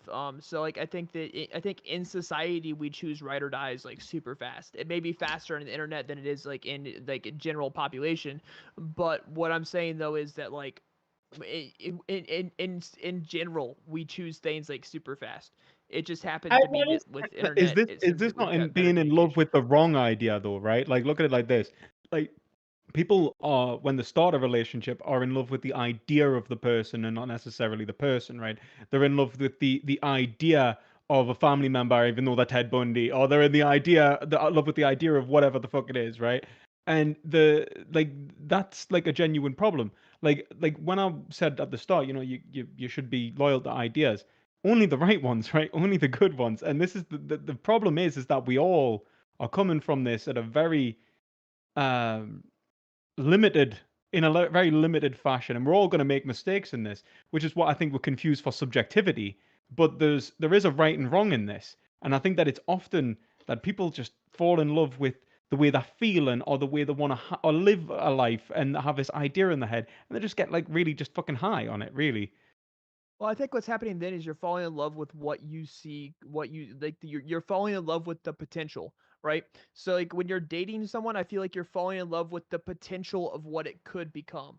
And when that potential is shattered, I think that like even if the other even if like the ex is an asshole, there's gonna be like a grieving process because not necessarily that you have to grieve the ex because you may realize that your ex is an asshole or whatever, but you have to grieve that potential that you saw later on, the potential of like this great fruitful relationship that you saw just no longer being there. That's going to take a grieving process, whether or not you think the ex is an asshole or not. Okay. Try to Potential put for a fantasy. Yes. Can I say something? here? Yeah, Listen, I would really like to think hear we what run you into think. the Then we run into the problem here of intellectual masturbation, which is just people wanting to talk because they just don't want it to be quiet. I don't think anyone here is saying anything that is contributing anything to anyone. Really? Let me I try. don't think you're contributing at all. I think you're just coming out. Oh, of the shut blue up, for the Sprout. sake. buddy. Sprout, Okay, he's been buddy. very I'm just patient. I'd like to hear what he I'm has just to saying, say. It's not Sprout! contributing. This You're is an not alcoholic, contributing. Sprout. Shut up. All right. Okay. Let me No, just give it a alcoholic is try. Rather be alcohol. an I have alcohol. alcoholic than have sex with my daughter. Chill. Lauren, I already Ben. warned you once. Please. young What are you lady. gonna do, Ben? Well, we'll find out, Evidently, won't he's we? in charge of the panel. Can I give a Ben- personal example? Now, You I would can- like to you can try speak to after Ben Ben agree does. has with the you. floor. What the He has fuck? been very patient. wants The to next talk person now. who speaks who Dad isn't wants to Ben, talk now. I'm gonna mute. All the young Amplifier. ladies need to shut Mute their Elder. mouths, and all the crying little Elder, baby mute men everyone. need to Why do you calm always down. tell Elder, mute women to everyone. shut their Now, mouths and then here's point out what that they're Dad's women going to before you do offer. it? What's that, darling? No, you're not my dad. Don't even try that one. Yeah, okay. All right, So everybody here who's not goes. Ben has been muted. Who's been talking? Go ahead. I just want to suggest that there is a, Christian theological point here that would be helpful, and that is that we're all sinners, and that our Lord, whether you acknowledge him or not, commanded us not to judge others. Now, that doesn't mean you don't act with prudence towards people, but it avoids the problem that all secular people have of trying, when you say this is a bad person and all that shit, it's not your job to do that. We are all sinners. And only by the grace of God are we all not Jeffrey Dahmers, and maybe we are, but Jeffrey Dahmers and Ted Bundy's and all that kind of stuff. So that's a contention that the church gives to us through our Lord Jesus Christ, that we're all sinners, but we have a tendency to want to judge others, to feel like there are two groups of people, the good people and the bad people. That's an actual point that we could debate. I also think if that's probably too That's much, not even you guys somewhat don't true. There's understand different that. degrees of Can you sins. can you tie this Yeah. into loyalty, Ben? That's not even. How do you somewhat decide true. to cut somebody off? Well, you don't judge them, and you That's never. bullshit. That's bullshit. And you never. We get Okay, told so to judge I'll people. I'll go. No, we're By not. your fruits ye shall know them. There are Yes, wolves but that's in different sheep's than clothing. judging people as good No, or don't bad. it is judge. not. We get told, look, we Stardust. get told not to wrongly judge people or be self-righteous, but I'll we go- definitely get told to judge people. Like, what the No, fuck, we right? The don't. verse. You just so have the to verse- make sure the you do a verse- good job. Nope. The verse that says Only- judge not. The verse that says judge not lest ye be judged is specifically talking about inter Christianity, not external, not external to Christianity, but inter Christianity. It's specifically Wrong. talking about that. Wrong. You can say wrong as much as you want, but I've Wrong. got the facts Okay, to back it up. tell me what human being has ever been judged by the Catholic Church to be in hell? None. We don't have a single one. What human being has ever been judged to be in heaven? But if we weren't able to Oh, the judge, saints, we the saints, wouldn't the have canonized. The Catholic Church came and guaranteed the Pope's going to heaven. That's Well, we correct. don't. You're saying you don't say that this person is a demon or anything. You the church has done crazy fucking shit to people, like they consider bad people, but they don't say you're going to hell because you're a bad person. That's not They generally. might as well. They that's might as also well. Okay, have it. guys. They might as well. Slander, I but- think they but- have. No, The they panel have on to. Why religion every is time do I next talk? week. Why? But You do before. things like, so someone can't be part of society. You remove them from society. You don't say you're going Yeah. to hell. We're condemning you. You're not a human In the being Bible. anymore. No, there are Yes, people but you that they do- have like Galileo was sentenced to death and told that he wasn't going to heaven. Lie. That's a lie, Lauren. You should study your How books. is true. that I a don't know. lie? What part Galileo of was that's a lie? never sentenced to death. He was sentenced to house arrest. You're No, he lying. was You don't study killed. history. Read books, Lauren. You're a moron. Okay. The Read a Well- book, If you idiot. talk The about Galileo Ben, thing was if you were- if mostly you were Or I'll talking- teach you. Don't cast Lauren, I'll judgment. teach you. You're a dumb I'll bitch Can I say moron. one thing really quick? I know what. Ben, is your favorite book the Bible? Oh no, here we go. I love the Bible. Yeah. Is that your favorite book? You want to come have me read it to you? Are we being No, I productive with just this? think it's all the incest. Go No, ahead. we're not. So Okay. sometimes you do have to. Ben, in your So some estimation, how many people have the Catholic Church underneath church discipline excommunicated No, from the church? no. Look, religion is don't next know. week's panel. Okay, this week's panel is on I'm loyalty. asking, no, wait, 1 second.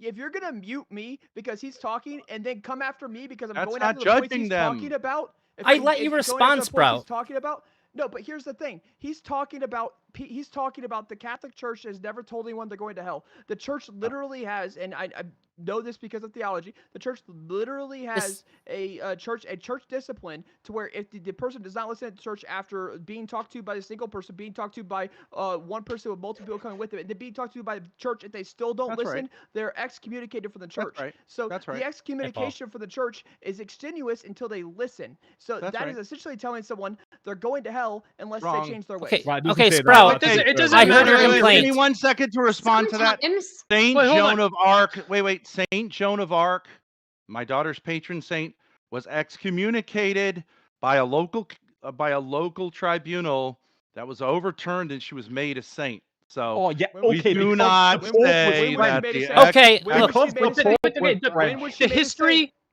history doesn't When was she made a matter. The saint? point doesn't The matter what if 20th he's right. It doesn't matter if he's right or wrong. The point he's making is what we're talking about. It doesn't matter what the history of the church is. I don't care about that. But like, what No, did what? but no, Is there a I'm button making to a simple mute sometimes judge it's everybody? anyone. I'm needed. making the simple Sometimes argumentation. look, if you don't want to judge somebody, that's fine, that's on you, but sometimes it is needed for your own personal No, safety, see, for your own well-being you- to cut no, somebody off. yes, okay, Like but that's it just different. That's a prudential judgment. That's not judging someone. You understand? Everyone seems to miss this. It's really important to understand. We're all lousy Christians. I can't okay? tell if Not someone's a judging bad doesn't person or a mean good person, but I can tell how they are going to be behaving around me, and I can maybe. make decisions based on that. Yeah, I it's can called That's make what decisions I've been based on that. saying. It's called But here's the exercising question. prudence. Here's the thing. Like, that's And how do you nonsense. exercise prudence? It's just intellectual masturbation. We just No. make our best No. guess. There's no like No, there's no, nothing. We're not going to look, get look. anywhere not saying like, Yeah, well, in this case, in this you don't case, sound anything like. Look, I'm sorry. This sounds, if anything, this sounds more Protestant than Catholic. It sounds like Martin fucking Luther. Like this doesn't It's sound. going more and more Protestant, yeah. This isn't Catholic. Catholics judge. What's We not judge. We fucking Catholic? judge. We absolutely judge. And there is a No. right and wrong. And when In someone does fact- the wrong thing, we will tell them you're doing the wrong thing. You shouldn't be doing that. And in fact, you are Sometimes in supposed to. some Your priest will say context, you're doing the wrong thing. in some Stop doing that. context, in some context, yes. But Okay. if you're an authority in specific context, yes, This it is an act of mercy to admonish the sinner. I But thought we were very going to talk careful about to do that. pedophilia, and now this entire conversation is about the Catholic Church. Can we move We're it past? we're moving on to the next question. Come on, guys. There's a formula to this. Okay, we all know it. Everybody's very aware of how this works. Wick, I think that you've been pretty well mannered. So we're gonna start with you, and then we're gonna go Tuna, and then we're gonna hit up the top and move down.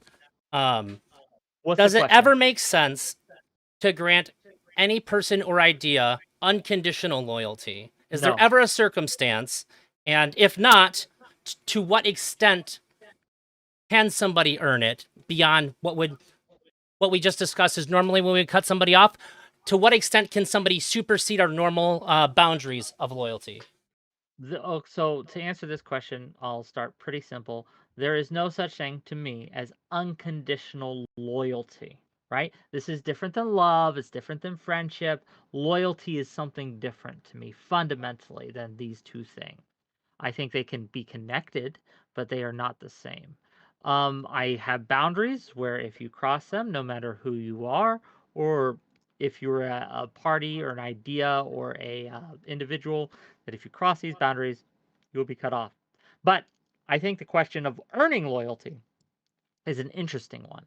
For me, I start to feel loyalty when people do things for me and go out of their way for me to benefit me, especially at a cost to themselves. When they take a hit for me, when they take a risk for me, I begin to feel minor levels of loyalty, and that tends to grow. Now, is this wise? I am not sure, but this is how I operate. If you scratch I'm a big believer in reciprocity. If you scratch my back, then I feel indebted to scratch yours, because I think at the end of the day, loyalty is a form of debt. You are indebted to those you are loyal to. You have a debt or a responsibility towards those you have pledged loyalty to. And I think that for me, that is loyalty. Is when someone does something for you, takes a risk for you, takes a hit for you, it tends to engender those feelings of loyalty in me. I don't know if that answers your question, but there you go. No, that was a really good example. And just so everybody can point out how this question was answered in the way that I was asking it, he pointed out that people can do things that make him feel indebted. This is how they can accrue a special amount of loyalty, whereas people who don't do that can. This is what I'm interested in. Tuna, is there anything anybody can do to make you particularly loyal, you loyaltless man, you?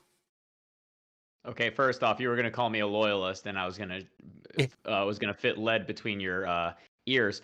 No, I don't think that that's loyalty. Also, I think that this is a weird way of talking about these things.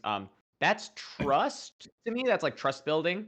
We get into these formulations where somebody puts themselves on the line. There's no reason for them to take that risk other than believing that demonstrating that I can trust them. I think that if we're going to talk about like loyalty, I would operate under that trust language.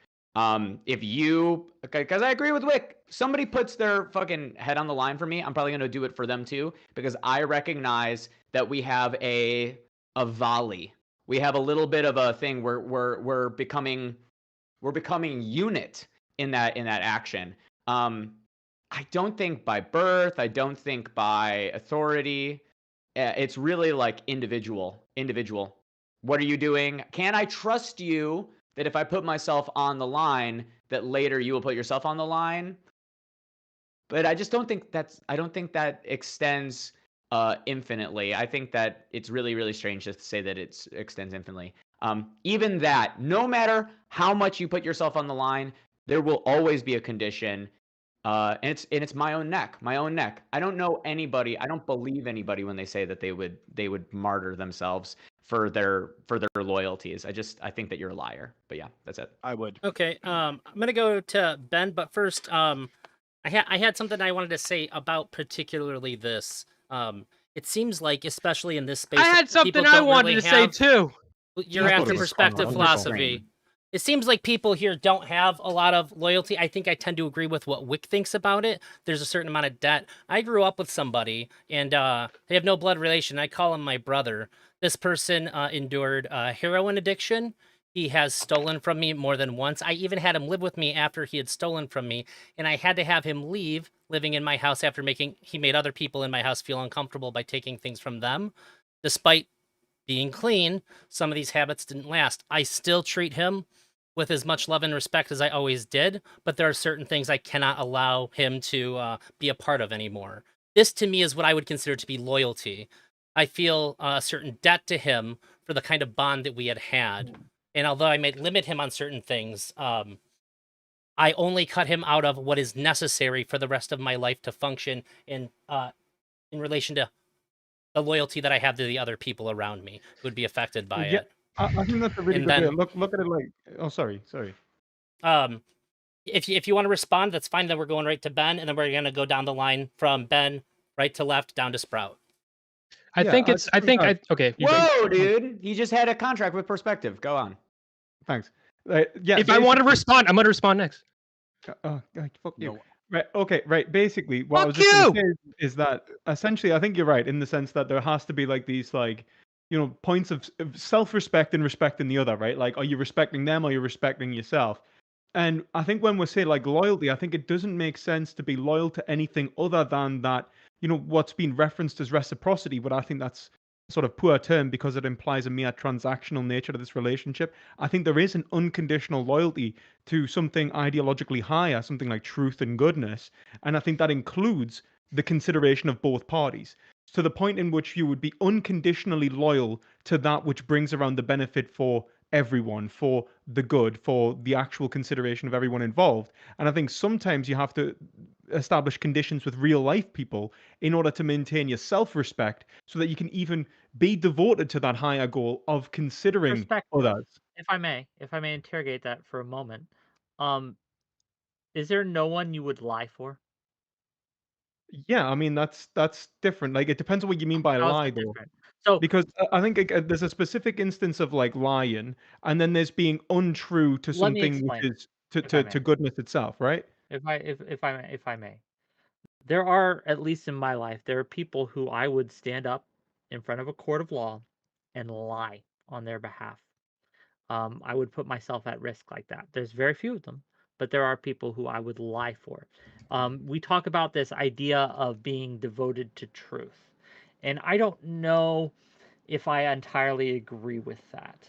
Because again, I think that loyalty to a person, at least, involves, at least to some extent, being willing to lie for them.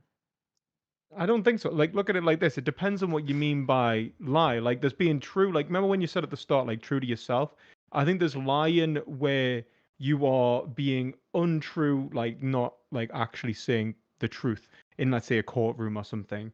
And then there's being inconsiderate of what the truth actually means, which is like, are you respecting justice? Are you respecting why honesty is considered a value, a virtue in the first place? It's like, yes, lie to the Nazis when Anne Frank is in your attic, but don't necessarily, or maybe lie to your mom when she asks you to cook something shit, but don't lie to the police when they're looking for a serial killer and it happens to be your brother.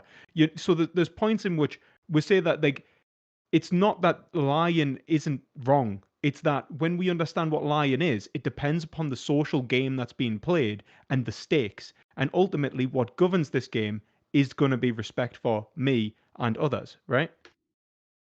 I think that we can this is what bothers me about this conversation is we go to the extreme so often, and it makes it almost hard to engage with it.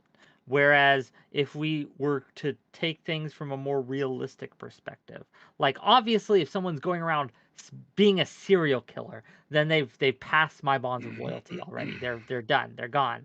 But if someone stole, if someone I knew that they had done something and stolen quite a deal of money or quite a bit of a product or something, right? And I was sufficiently loyal to them, there would be at least a level where I would say, okay, I know what you did was wrong here, but this is loyalty, and I'm going to take it on the chin. I'm going to at least put my values on the line just a little in order to help you in this situation because you have done this for me. Can I push back really quick? Because we actually had a great example coming from Drazi himself, and a lot of people are sympathetic in this issue. I think that the right way to look at this, we have a duty to the highest form of the other person. We don't have a duty to a person when they are betraying their own values. We don't have a duty to a person when they're acting outside of that. So when we have this person who is stealing because they are addicted to a drug, a lot of people give a little too much lenience to the person that is in a state of addiction because they think that helping that person is as literal as saying having their back. But sometimes having someone's back means making it so that they are held accountable by this grander law and making sure that law is a responsible and reasonable law. So that can be true too. I agree. So, well, in the instance of theft, I'm not going to lie unless I think that person is stealing for a good reason. There's a difference between, stealing or lying to the Nazis and stealing from your friends for fucking crack cocaine. The problem it just comes down to their highest self. Again, the problem of intellectual masturbation. And this is like the problem with the Enlightenment. It's not as hard as everyone's making it out to be. We in the West, and all of you are part of the West, even the Hindu wearing the banana suit is part of the West. I'm not Hindu, but okay. South Asian. What the fuck was that comment? I have no fucking clue. This is what happens. This is what happens when you're pre-enlightenment. This is out of pocket. Now, There was a proposal made to us by a man from Nazareth who Oh my said, God.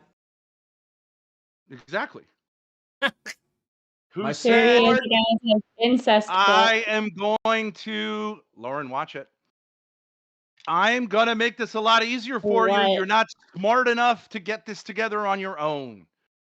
Trust in my Heavenly Father, trust in me, and I'll even give you a church to help you to negotiate all of this shit. Still, life has its gray areas. It's not an abandonment of the intellectual project, but this shit, you people, why have to be a don't Protestant. you This is say sarcastic. yes to this? You Lauren, can what? love a fucking man, Lauren. Church? a Yeah, Christ gave triune us the church. God who you Ben, could be Look, absolutely loyal no, to. no, no. To Christ- be Christ- clear, And Ben. Mother Ben, Church. Ben, It's not Ben, that did you say- fucking hard. Ben, To did be you say clear- Christ gave us Bryn, did you say Christ gave us the church? Yes. Is that what you just said? He did. Oh So my yeah. God. God, We're not- nope, nope, We're we not gotta having do a it. yes. Thank you, Wick. Just stop it. It's Elder, boring! It's boring! Okay, I It get is boring. I agree with you. Elder, I want to talk I to you agree for a with you. second. It's I want to talk to you boring. as the mod. Elder, Oh. do it.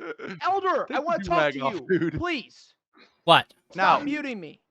I understand you. that some I don't want to people, devolve into a Elder, I religious wanna talk to debate, you. have some and no, I bring it wanted to be able to down. tell Ben that And this I question understand was it's a yes about or no human question. to human loyalty I or loyalty understand. to an idea, I not to understand that. God. Elder, if you don't want it to become a religious debate, Jesus Christ tell is a Ben human. to stop I- bringing it up. Ben's I- the one that's bringing it up. Spartacus! Mute him. Mute Sprout. him. Spartacus, you have self-control. Exercise I'm it. asking Elder I- to do something, and no one's. All right, twice quit for it. crying. Okay, The it's answer all is right. shut up. As Now, I moved to do it, every 5 What other I'm people saying is- started talking. The furthest from God. I liked Ben pulling out the Steven Crowder bit.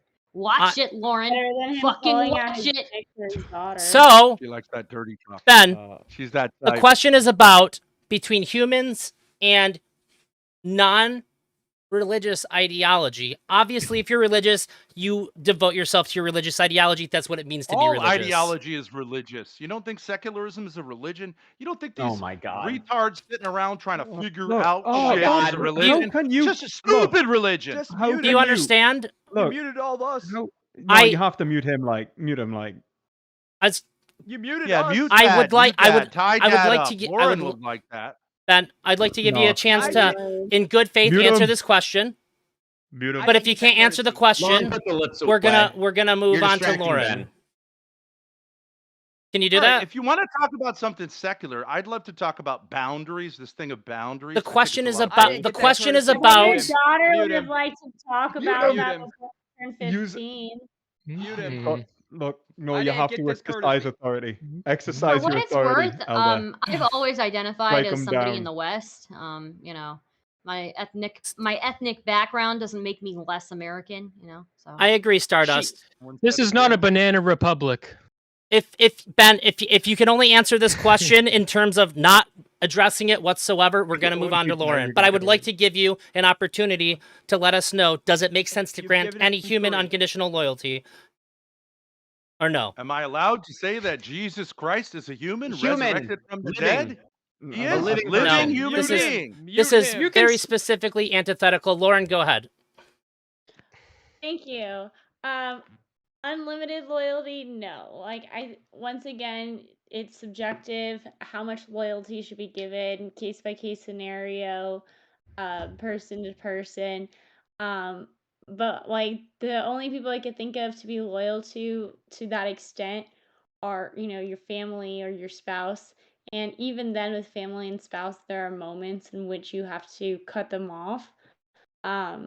Maybe you could love them unconditionally. I think that's different than being loyal to them unconditionally. I agree. So for instance, Can I if ask a your question son about or that? daughter commits a crime, or maybe if your father is abusing you, for instance, just hypothetically, you might have to go. You could maybe love that person still, but you might still need to go to the authorities and Okay. not be like loyal and not turn them in. To what Yeah, extent Stardust. can you grant it? yeah. So yeah, I would say that I agree with Lauren that the closest thing you're going to get to unconditional loyalty is going to be either from a parent or from a child. And I think I have relevant experience in this. In that, like, my father was somebody I had to cut off, right? Because I tried to extend as much charitability as I could to him. I tried to maintain contact as much as I could, but he was just like a complete he created chaos whenever he re-entered our lives. And he was somebody who had no respect for boundaries. We never felt safe around him, from a really young age. So even though you have this, like, this innate want to trust and be loyal to this person, because it's built into you, you still you still have to have, even with family members, you still have to have conditional loyalty. You have to determine when this person is a danger to you, or just a disruption in your life and creating chaos. You have to cut them off, unfortunately. So It doesn't mean you can't yeah. rebuild loyalty with that person too, or maintain unconditional love for them. Can I Yeah. can I And just respond? okay, Because yeah, I think that I it's think there's a you can definite respond and then contradiction. answer the question. Perspective. Yeah. So yeah, I think there's a definite contradiction here. Like, so what I think Stardust was building on, I think, is probably both of your genuine takes, in the sense that I think you both think that there has to be a boundary, a set in stone boundary in which you cut someone off when they've done something There which is there isn't a set in stone horrific. boundary. There isn't one. No, It's a long process of learning, like, no, but I mean, yeah. like, it sounds Yeah. like yous would both say, "Hey, wait a minute." There comes to a point where it is actually wrong. Like, this isn't subjective anymore. This is objective, and to the point. Then this is where I think the contradiction lies. At the start, it's this subjective. It depends on the circumstances, the context, who I am, how do I feel about this scenario, or is it that actually there is an actual truth of the matter? Is there a point in which it would be ludicrous for me to keep this person in my life, that what I'm doing is harmful to myself? And if you're saying that there is a point in which that is the case, then it's not subjective, actually, and you could be deluded. Like, and we could go as a community, go, oh, wait a minute, no, you should cut your father off. He is doing something horrible. Or you should cut your spouse off, that domestically abusing you, whatever, and that's fine. Everybody's limits can be different though. So for instance, um like if your father hits you once, maybe that could be enough for you to cut them off, but maybe your father grew up with spankings and maybe he grew up spanking you, and so like that's not enough for you. So your limit could be different than somebody else's limit for where to cut them off. Um and so I think those limits can I be mean, I different. still And think it is, maybe in a sense, it is kind of still subjective, because I mean, maybe it's subjective is not the right word, but there are people who still maintain relationships with their with people who This are question was terrible for their lives, individually right? So subjective. I wanted to know what each person felt. So you responded, perspective philosophy. Can you to what was being said? Can you let us know? Do you think it ever makes sense to grant somebody unconditional loyalty? And if not, what is the extent to which you can grant it? And then I would love to hear from Smeth. He's been Yeah, I uncharacteristically mean, patient. I appreciate you, buddy. I know you're I think trying. I've already kind of answered this. I basically just think that the only thing you should be loyal to is something that's like justice, and then you can't be unconditionally loyal to a specific person because um they might not be as loyal to that same concept as you. They might be a bad person. They might be hurting you. So no, like, there can't be like, apart from an actual God, as in literal God, there could not be a person that you could give unconditional loyalty to. To what extent could you grant it?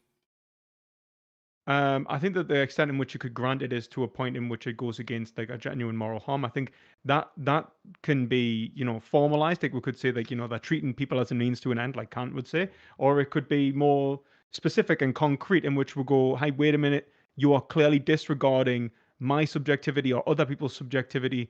This is a boundary that I will not let you cross, and if I do let you cross this, then I'm not just disrespecting myself, but I'm also disrespecting you. And I think Tuna was alluding to that before. I actually have what I think that you would say, Respondent which is Smith. that something needs to act as the tether.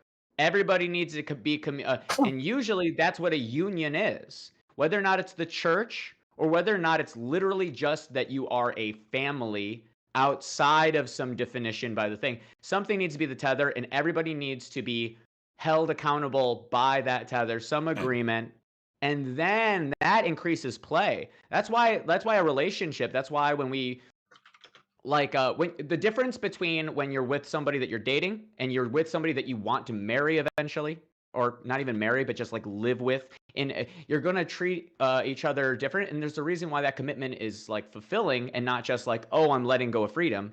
It's because by committing and knowing that they're committing, so many questions get answered instantly. You can feel like you can engage in more trust. You become like multiple in one another. Smeth, let the dog out of the cage.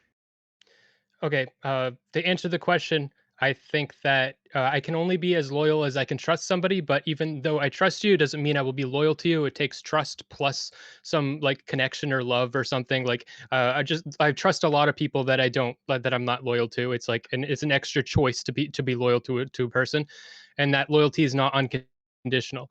But what I really disagree with, even though it sounds really nice, I really passionately disagree with what Wick said at the very beginning. That if people, and I understand that most people feel this way, but I had to learn this the hard way. Don't You're older than me. Don't do whatever the fuck you want.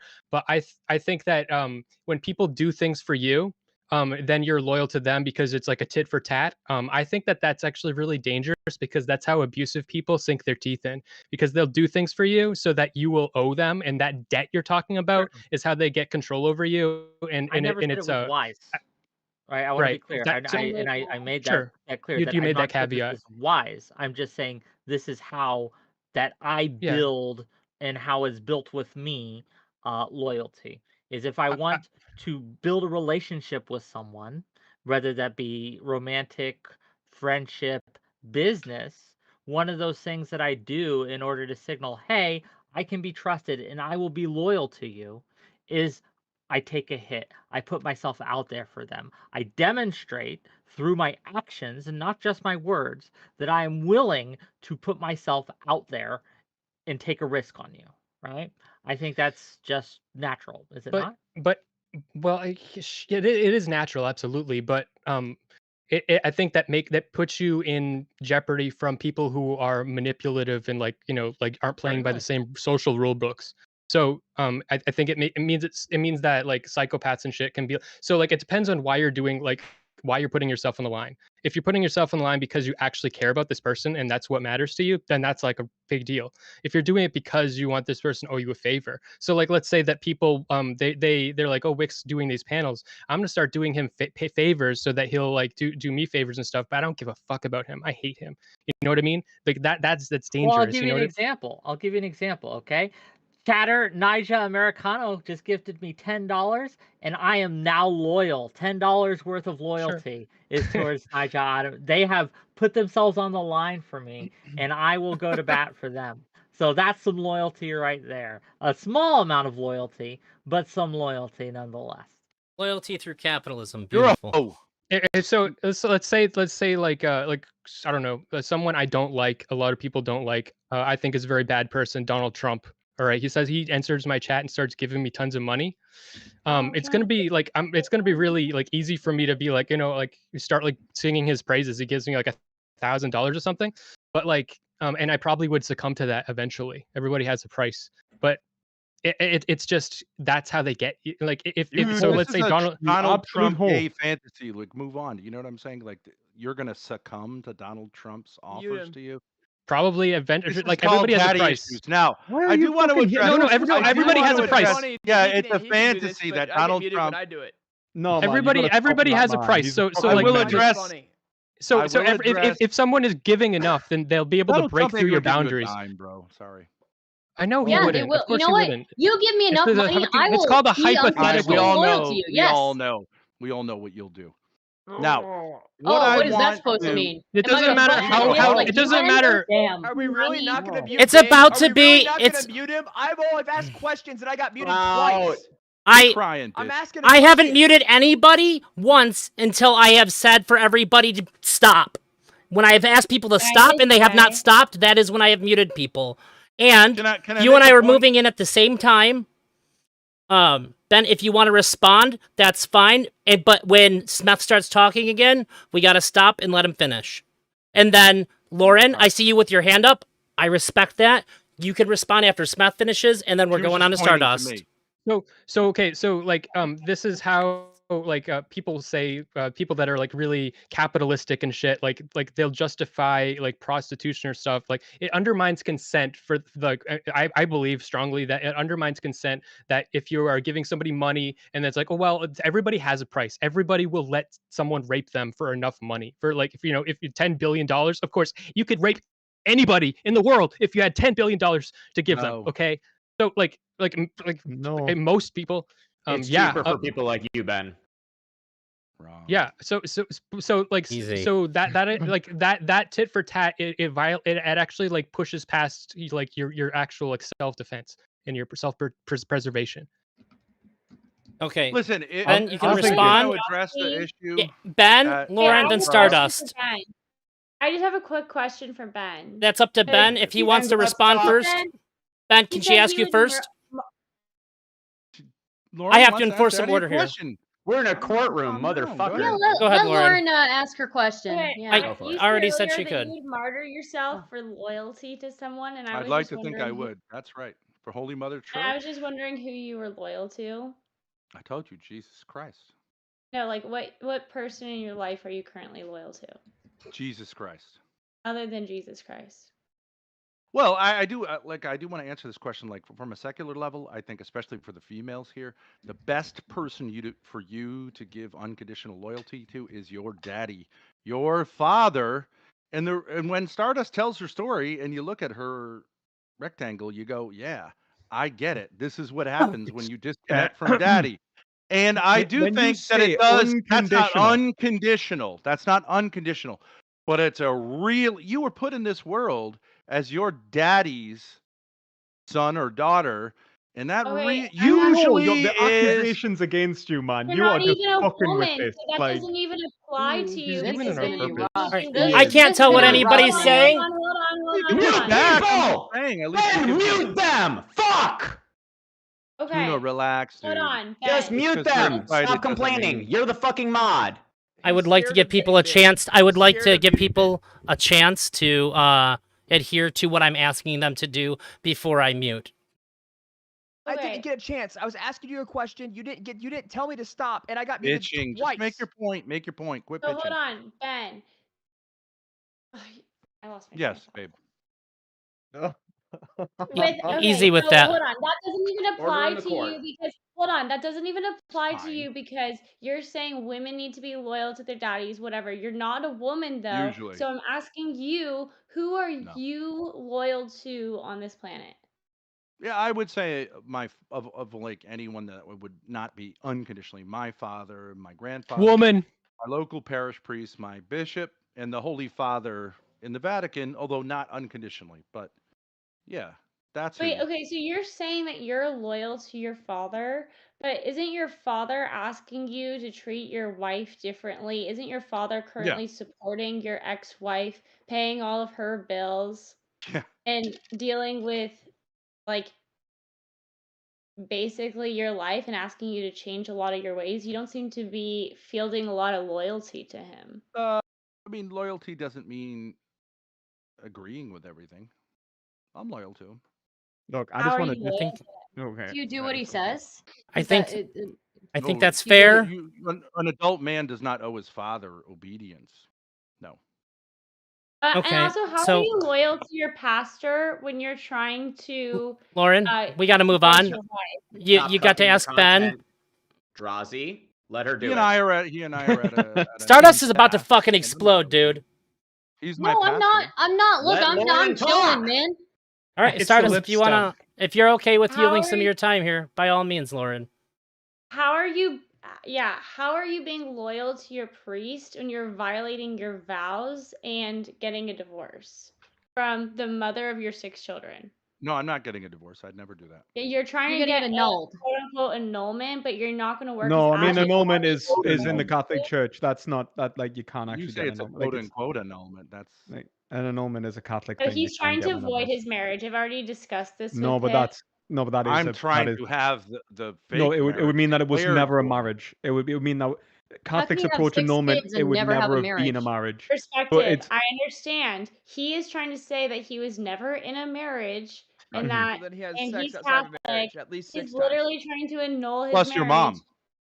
You have At 6 least 7 kids with times. this woman. Like, Oh, the 100. main reason that you have an annulment is if you didn't consummate the marriage. You clearly consummated No, the you can marriage. get Lauren, it you for don't other know Alright. what you're reasons. talking No, about, and you're not a no, you canon can lawyer. I don't even know I if you're a Jew. What literally the hell do you know? graduated Nothing. law school. I Oh my, whatever. literally you get people This who is get not. annulments for domestic This is not a violence, religious debate. peer pressure. There's also Yes. such a thing as legal it's annulment, a debate on loyalty. civil This man annulment. is not You should loyal study to your books. anyone. You should read Legal your annulment books is and time drink bound. less. Don't make Legal us annulment is defend the time bound. If guy. you had 6 kids, then it's no longer time bound. You're way past that time limit. It You depends. are an Look, like idiot. again, You Legal don't know what annulment. you're talking about. I do know what I'm talking Read about. a For legal book. annulment, it's time bound. This is the problem. It's masturbation. This is all masturbation. I do None have of a you You know have hard what that you're point. talking about. He you're doesn't playing want to into address his the point. hands, man. Why are you Okay, talking about things alright. you You don't don't want have to any address the knowledge point. of? A legal annulment is time bound. There's a Stop certain amount of playing time into his after you get married hands. that you're allowed to. Wrong. Ben, Lauren. After that amount of time, you Oh are no man, longer allowed you're to file playing for into annulment. it. Sprout, you Wrong. can. Like, look, It's no, not look. wrong. This guy is clearly wanting some fucking 5 minutes of fame. That's why he keeps making all these fucking weird innuendos. That's why he keeps doing all this weird shit. And you're all playing into his fucking hands. He's fucking creepy. I'm sorry, man. I don't know if you're guilty or not, but you're fucking creepy. And I don't really like. I don't like it, right? I don't want any of this. Like, I'm not. Just please, for the love of God. It Do I get my turn now? it should be Yeah. considered more. Yes. Hey, Well, can I make a statement? Yeah, go Tuna, ahead. finish Go what ahead, you're saying. finish it. Sprout, you can finish up. The top row has been muted for now, and then Stardust, it is your turn. I let them go because you said you were fine with it, and it was your Yeah, turn no, next. no, it's fine. For And sure. well, while we have the supposed Christians muted, I want to talk about for just a moment. Well, I guess one's been accused of being a Jew. In many such cases, am I right? Anyway, so while we're talking about that, it should be kind of sus, right? Whenever anybody uses God or religion or an idea, claims that they're devoted to that thing, but then seems to use it as an item to defend themselves, to defend the things that they're saying. Say, oh, women should be subservient to men. By the way, I may not have done things with my daughter. I'm getting my 50 minutes of fame by using God as this weird cudgel that will make it so that everybody's really into. Sprouticus is spending like 50 minutes talking about the God issue. You're not committed to the concept of God. Nobody is if they're doing all of these things that are sinful. You can joke it off, you can move it away, but that's more blasphemous than a person being secular and rejecting God's word in that action. That's like literally like using God. You are turning God into a tool. Thank you, Jack, for the it. follow. Sprout, you can say what you wanted to say about what was being said, and then we're going to give it to Stardust to answer the question. And Okay, cool. we only got one more question Yeah, after this, you guys. questions. I'll re-ask it. I We can understand. do it. So annulment is time bound outside of the things that would have legally not allowed to have been married, such as incest, lack of consent, undisclosed prior marriage. Both parties were underneath the legal age. These things wouldn't be time bound, but other than that, it's pretty much time bound. Okay. Thank you, Sprout. Stardust, go ahead. I'm gonna unmute the top row, and I hope that they can. What was the question again? Appreciate everybody else's time. When does it ever make sense to grant someone unconditional loyalty, and if not, to what is the extent that we can grant people loyalty? It never makes sense. It never makes sense to grant people unconditional loyalty. You need to, at the end of the day, like you can have unconditional loyalty to a principle, or an idea. But I think when it comes to people, you should not give unconditional loyalty. Some people on this panel were talking about how all this is like intellectual masturbation. I just want to say personally, I think Ben would have benefited from more masturbation. Maybe he wouldn't be having inappropriate relationships. But what I would say Nailed is it, dude. You nailed it. what I would You say. should What be I a would fucking say comedian. is You're doing such a what I great would job. What are say. you doing What I here? would say before Fucking Sir loser. over here started Fat interrupting loser. me. What I would say is, he tried to bring up my personal example earlier about like, oh, you should be loyal to your father or whatever, right? That's if you're going to be loyal to somebody. I'm going to be loyal to the people who took care of me, who made sure I was safe, for people who did not put my life in danger. And I think that, I think that even that is conditional. Even that is conditional. At a certain point, if if somebody is putting your life in danger, or is violating boundaries, you just kind of have to cut it off. Unfortunately, that's what it is. Thank you, Stardust. That was the shortest spoken and I think easiest to understand answer that I've heard so far. It was very condensed. Sprout, I would love to hear what you have to say. I appreciate you keeping to your time, so I'm gonna make sure that you get yours. I appreciate it. The thought process of unconditional loyalty is something that I can't give to a person. I can give to an idea. I can give to a thought process. I can give to a moral, a set of morals. I can give unconditional loyalty to those things because those things don't change. However, people do. I do have unconditional love for some people. So no matter what they do, I will still love them and I will still talk to them, and because I know who they truly are. But that's built over amount of time and almost an amount of trauma bonding as well. But when we're talking about like who you should give loyalty to, when I've heard for multiple people that like family comes up, the phrase and I've heard this phrase so many times, is that blood's thicker than water. And that phrase is actually misconstrued from its original statement, is that the blood of the covenant is thicker than the water of the womb, in which the people that I choose to give loyalty, I will have stronger loyalty to the people who I am born into loyalty of. So I definitely have stronger loyalty for my friends and my group that I've chosen to give loyalty to than the family that I've been told to. Wait, can you explain that again? Yeah, so the blood of the covenant. So the phrase used nowadays is that blood is stronger than water, assuming that like the blood DNA that you share with your family is stronger than what water that you would share with like friends. But the original statement is the blood of the covenant, which would also kind of be akin to the blood of the promise, is stronger than the water of the womb, or is thicker than the water of the womb. So it means the exact opposite. It means that the friendships you form are stronger than the family bonds you have. Did you have more to add to that, Sprout? No, that's pretty much it. Okay. Before we go to the last question, I just want to point out, I'm really surprised that I didn't hear anybody say you can have unconditional loyalty to an animal. Like, for instance, I have unconditional loyalty to my dog. There's nothing she could do that would make me not treat her the way that I treat her. It is. I have but you can trust. What if your dog does something really psychopathic though? Like for real psychopathic. Eats a toddler. No, but dogs are like, a dog is in many ways, right? Like you could say I agree with you in many ways, and I think that it's the same way as having unconditional loyalty to like a toddler or an infant or something like that, in the sense that like what you're really saying is that they haven't done it though. It's like a natural occurrence. It's like that horrible thing isn't actually them. Like they're not capable of sapience and agency at that point. So it's like I get what you're saying, but I think I do think that it's different in terms of what kind of a relationship. And I think that's why Tuna was right in the sense where he said, look, like what we're talking about is the bonds that tie people together here.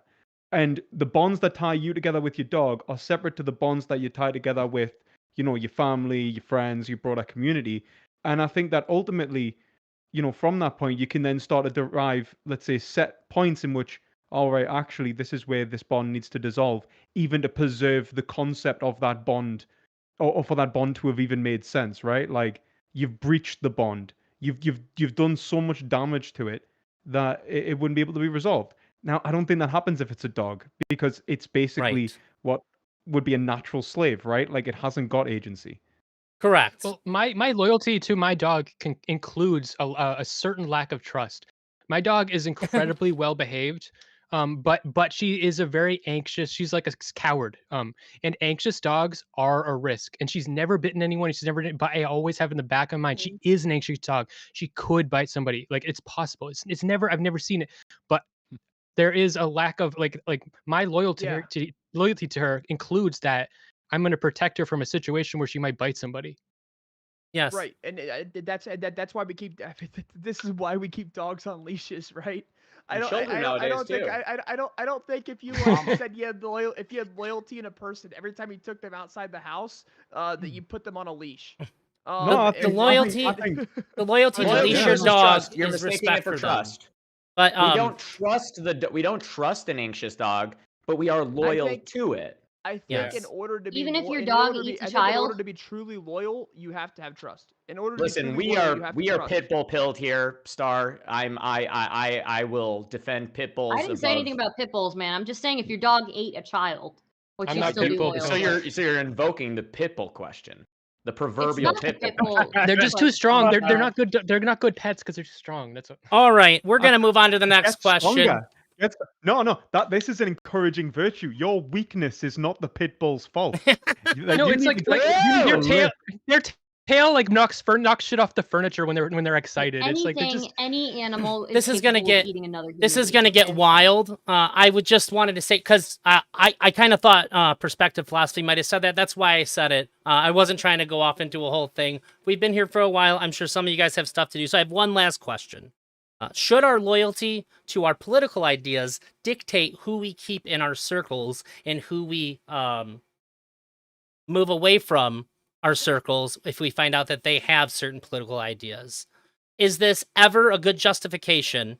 And if so, what has to happen to make this justified? For instance, the guy who was mentioned in the tweet, it could have very well been a business decision. You're going to cost me too much money. I cannot associate with you because of your political ideas. It's nothing personal, but I gotta eat. Or it could have been there's a lot of people picking on me and making me feel bad. It could just be social. These are a couple examples, but feel free to give any. We're gonna start with Wick, and then we're gonna go up in a column. We're gonna go Wick, Sprout, Smith, Lauren, Ben, and then down to Tuna. Finish strong with Tuna. Okay, I'll be as brief and concise as I can. I think that for me, I am loyal to the idea that everyone deserves a voice and everyone deserves to be wrong, to put it bluntly. People can be wrong. And so for me to be loyal to that value, to that ideal, it requires me, and I really do mean that, it requires me to keep people in my life that have wildly different ideas and philosophies than I do. And I think that's a good philosophy to have. I think that's a good loyalty to have. It's a virtue, if you will. So again, outside of very extreme cases, such as if you are if you worship Hitler or something like that, I am not going to cast you aside simply because of your beliefs. It will be your behaviors that get you. So, for example, if you're constantly calling people slurs, yeah, I might distance myself from you. But that's not because of what you believe. It's because of what you're behaving as. Thank you. That was very short and concise, Wick. I wanted to make sure I give you a little extra room in case you weren't done. Sprout. All right. How do you think we operate or navigate this kind of idea here? Okay, so explain this idea. Sorry, I'm trying to No problem. frame it all in my mind right now. Should our loyalty to our political ideas dictate who we keep in our close circles? And when is it justified to push somebody out of our close circles based on political ideology? And what justifies that? Okay, so I would argue that political ideology is not enough to push someone out of your circle.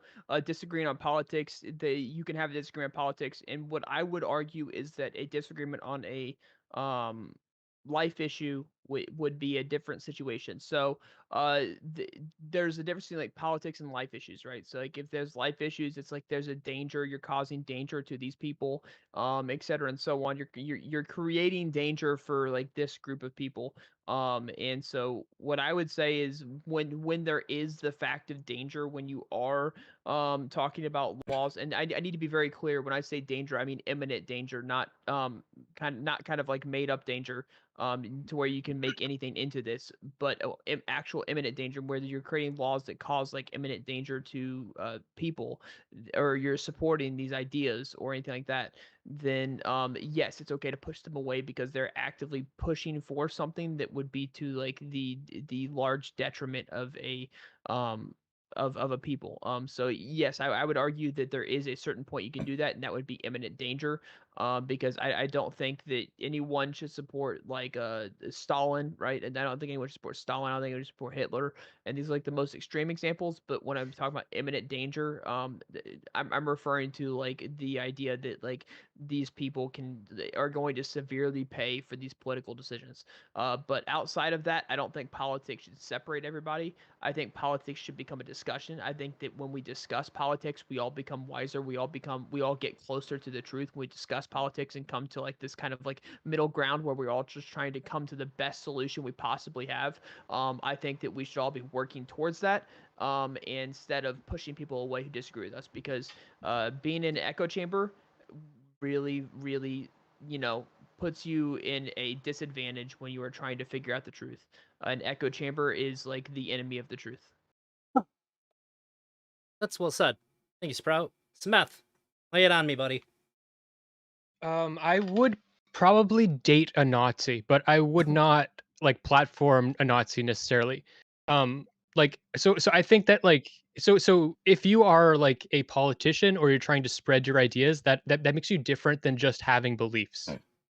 And I'm not a Jew, so it wouldn't like it might I don't know, if I had Jews in my life, like enough Jews around me, it might I'm in your become a life, problem. Sven. But I'm trying to go to extremes. It's what I try to do the extreme. You're in my life, okay? So then it would make it awkward when I'm talking to Lauren.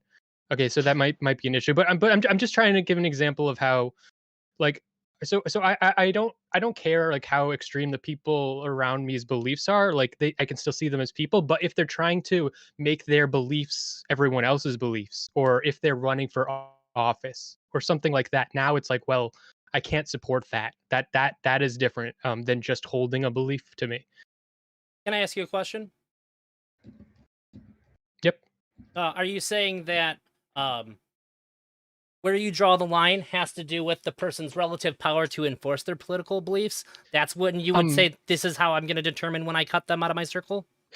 That or also their like potential, like their stored kinetic and like they're not just the power they have, but the amount of power they want to enforce. So if they want me to be a Nazi too, like I can't date you, you know what I mean? Like I mean, like let's say a religious. I'm an atheist, so let's say I can't. I'm willing to date somebody who believes in any religion, if as long as they're comfortable with me being an atheist and we have these disagreements and shit. But if they want to change my beliefs and stuff, if they want to convert people around them, I can't be with them. And if they're a politician or if they're an advocate or something, then that makes it more murky. Like so like to what extent are you just talking about these things? Or like there's also a difference between people who want to have these conversations and people who want to convert.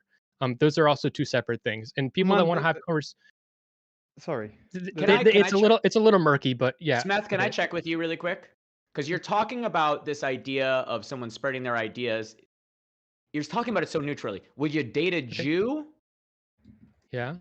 Would you? Would date a not? no, we're walking this through. You would date a Jew. You would date a Nazi. You said if I was dating a Nazi and I had Jews in my life, I might feel uncomfortable and exile and break up with the Nazi. Would you date a Jew if you had Nazis in your life that were uncomfortable with it? Ooh, would you? Do you have Nazis in your life? That's a really good question. Probably you've got Nazis in your life. I'm not gonna. We know. Okay, Hi. okay. Here's the thing. Okay, if I do have Nazi, I like online and shit. I know people that are Nazis. Like, there's one person that comments on my things on Twitter, and they like I didn't even realize that they're like, oh yeah, I'm a Nazi, and I was like, holy shit, this person. But like, if you are going to be in my life and you're a Nazi, like you're gonna have to deal with me dating Jews, and if you can't deal with that, then you can't be in my life. You know what I mean? Okay, and not the other way around. If you're a Jew in my life, are you gonna have to? If I'm a Jew in your life, are you gonna have to? Am I gonna have to deal with you dating Nazis? Not I mean, I don't think there's a high chance of me dating a Nazi. Okay, But you're gonna have to deal with like I literally have like there's a person who is a fan of me who is a Nazi. sure. Who so But this is what I'm saying. You do have some commitments underneath. Even though you're an atheist, you have ideas that you are committed to, and the people that you're associating with are related to those ideas. You like Jews more than Nazis on some level, but if I only have like a one in my Jew, life, I'll live and let be with whichever one it is. like you're gonna have to be like if you want to be in my life, you're gonna have to be comfortable with the fact that I know that there is a Nazi that's a fan of me, and I'm not gonna tell them to go fuck off. Like as long as they are not like I'm comfortable with them like being peaceful or whatever. I think you need to grow a pair. I think you need to grow a fucking pair and tell them to fuck off. I don't know. The like, Jew or the Nazi? Well, I'm a Catholic, so both. No, no, no, no, no. Of course, the Nazi, right? I mean, I'm basically converting to Judaism as we speak, right? Like, but anyway, no. Like, the thing is that like the way that we need to approach this is clearly the Jews have done nothing wrong. There's nothing really inherently harmful with Judaism, right? Where you go, oh, wait a minute, Jews are going to actually, like, there may be some people believe there is, but there's not. But with Nazism, it ideologically commits you to a relationship to others which is antithetical to human decency and goodness and moral virtue. It is evil. It is a horrid ideology. You should, if you don't, I'm not saying necessarily even cut them out of your life, but it should be a combative relationship. If you are keeping them in your life, it is Yes. because you are Yes. going to try and convert them to some level of political virtue. If not convert, the conflict will exist and never be resolved. There will never be an agreement. You know what I mean? So it's like there will always be conflict. So if you are a Nazi and you are close to me, you're every time anything comes up like that, there's going to be a fight about it. You know what I mean? So especially if it's public, Yeah, I There mean is that's fair some enough. But there's a level of difference between dating them, right? Like I don't so think if you I'd were to say, actually, but like I don't. There's not a good chance of me dating a Nazi. But When like you say date, do you just mean fuck? I mean, I don't know. Like I just Yeah, I think a lot of Yeah, people would. okay, so you just mean fuck, basically. not Yeah. like so. Okay, that's different. even what do you mean? Yeah, Even if at it that is, point, what, it's you over, do not yeah. have. No, I don't think you do. Like, look, I think if anything, women, especially in our society, need to exert more force onto which sexual partners they choose, women and men, but specifically women, based on concepts of virtue. That's one of the things. Like, if you look to if you look at even anthropologically, like bonobos, they have like a matriarchal society, and like sex is used as a tool in order to exert female power. Women in society, specifically, are the sort of holders of sexual power, and that can be a force for good in many ways. And I think that it can be exerted for good, but it's not going to be used for good if you got a load of women like, oh yeah, I'd fucking Nazi, or men saying I'd fucking Nazi. Like, you don't want women and men fucking Nazi. Like, no, if you fucking Nazi, we'll get rid of you too. Like, What the hell is Secondary we're talking sanctions about? are No, I don't Arguing like that. I hate that. Nazis. I don't think The that hell I is that think we're that women talking need to be about? empowered in There's- a way that's not their sexuality. We need to drop this entire pantomime because right now we're not talking about Nazis. Also, we're talking because like What the hell there are is you no talking fucking about? There are the no the Nazis. Nazi party. All of these people that are politically active Nazis. So we can pull away from that word because it's so silly. They're clowns. They're not out having. You're not gonna date a Nazi, Smith, because if you did, a real Nazi, hard and National Socialist attempting to make a political movement, they're not gonna date you. You look too Jewy. Right. They're already filtering you out. Right. I'd like to give Smeth a chance to finish his part here, and we can go to Lauren. Exactly. Like the Nazi that I hypothetically could date would have to be like like me. They would have to be as as retarded and insane as clearly you guys think I am. Where they would date so they believe I'm their Nazi. You know what I mean? So like they would have to be we would equally be just as retarded in that. So, yeah, Makes no sense. Well, yeah, it does. It's like a You're circle a Christian, jerk, man. Okay, wait. You know Who about knows the what idea of anyone's going Whoa, out and whoa. trying to change Would you people? date a Nazi? I'll be the Nazi. What the hell are you Okay. talking about? Ben, you're one turn away here. If you want to address that at the beginning of your turn, we can. We're almost at the end, you guys. We're almost at the end. Lauren, then Ben. I don't mind a little back and forth in these answers, but we got to rein it in at some point. Go ahead, Lauren. I know. Can you know what? What Let if any Ben go political? What if Tuna. any No, Tuna. reactive okay, political fine. ideas? Go ahead, Lauren. Fine. With the political ideas, I don't think that. Can you close the door? Sorry.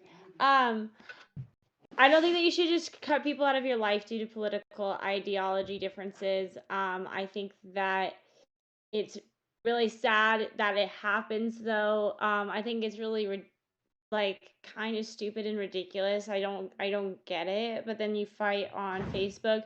Usually the ideology differences break down to like morality differences. So for instance, if you are very much caring about children's rights and both you and your friend very, very, very much care about children's rights, and that's what you bonded over in your friendship, and then your political disagreement is over how to deal with trans children, then you think in the exact opposite way. Both of you are kind of coming at each other thinking that you're abusing children, or at least attempting to.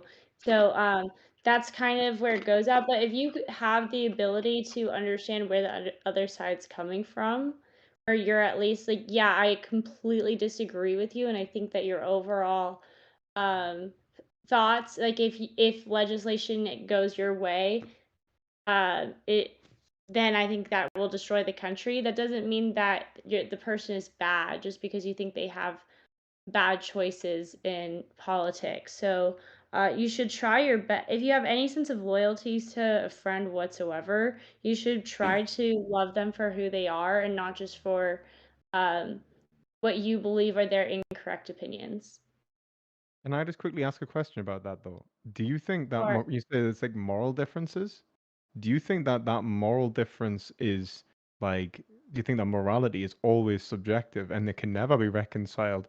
Or do you think that there is an actual like, so for example, let's say your moral differences is between you and let's say someone who let's make it like more politically, but let's not go so extreme. So like it's like a Trump supporter versus like a Biden supporter. And let's say Trump's saying, or let's say like a Republican saying that they're going to pull out of NATO, and that your friend supports that, like they want to pull out of NATO.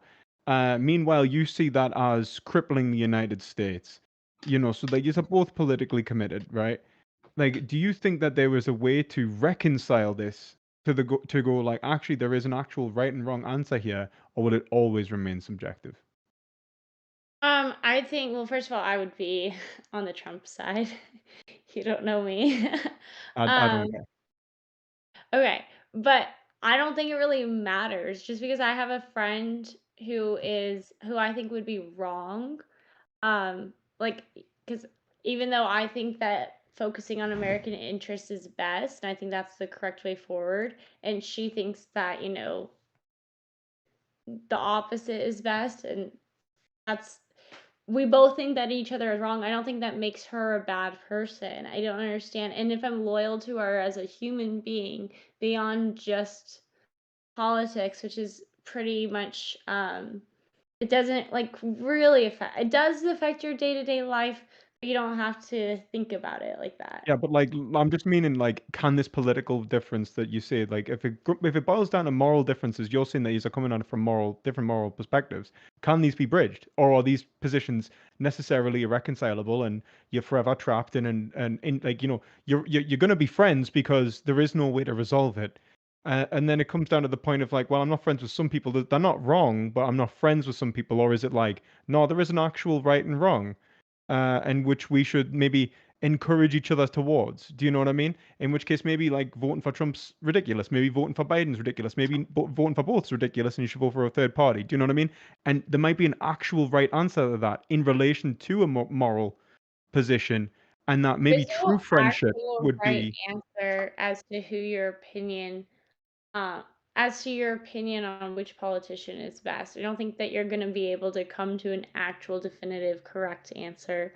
Well, Yeah, politically in general, it's there's no right and Hey, wrong. yes, you can.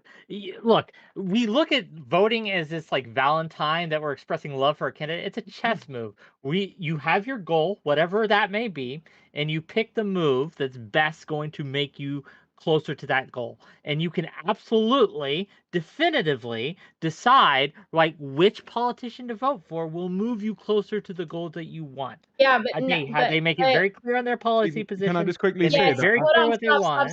stop, Wick. But if we have different goals, if me and my best friend have different goals, then the politician in Sure, which we would choose to vote for, who is that's best for fine. us, would be two different politicians. There would be no correct answer in which politician is better Well, or there'd which be a correct goals for they. you, your goal, and a correct for There'd her be goal. They're correct for different goals. me, and there'd be Right? no, correct. but They're different can goals. there be a unit? Look, like I think that's a load of bullshit. I think that this goes away from political unity in the first place, which is actually you both should have the same goal, which is the good of the state. You're just coming at it from different angles, right? So if you want the good of America and she wants the good of America, and you're both trying to vote for the good of America, it's not like if there is is there an actual way That's so to resolve dumb. this, or This is it is so just like So, like, no? for I think instance, it's important. I think Like, my example was really good. So, like, okay, we both want the good of America. We both uh-huh, want the good of American children. We both uh-huh, want what's best for American children.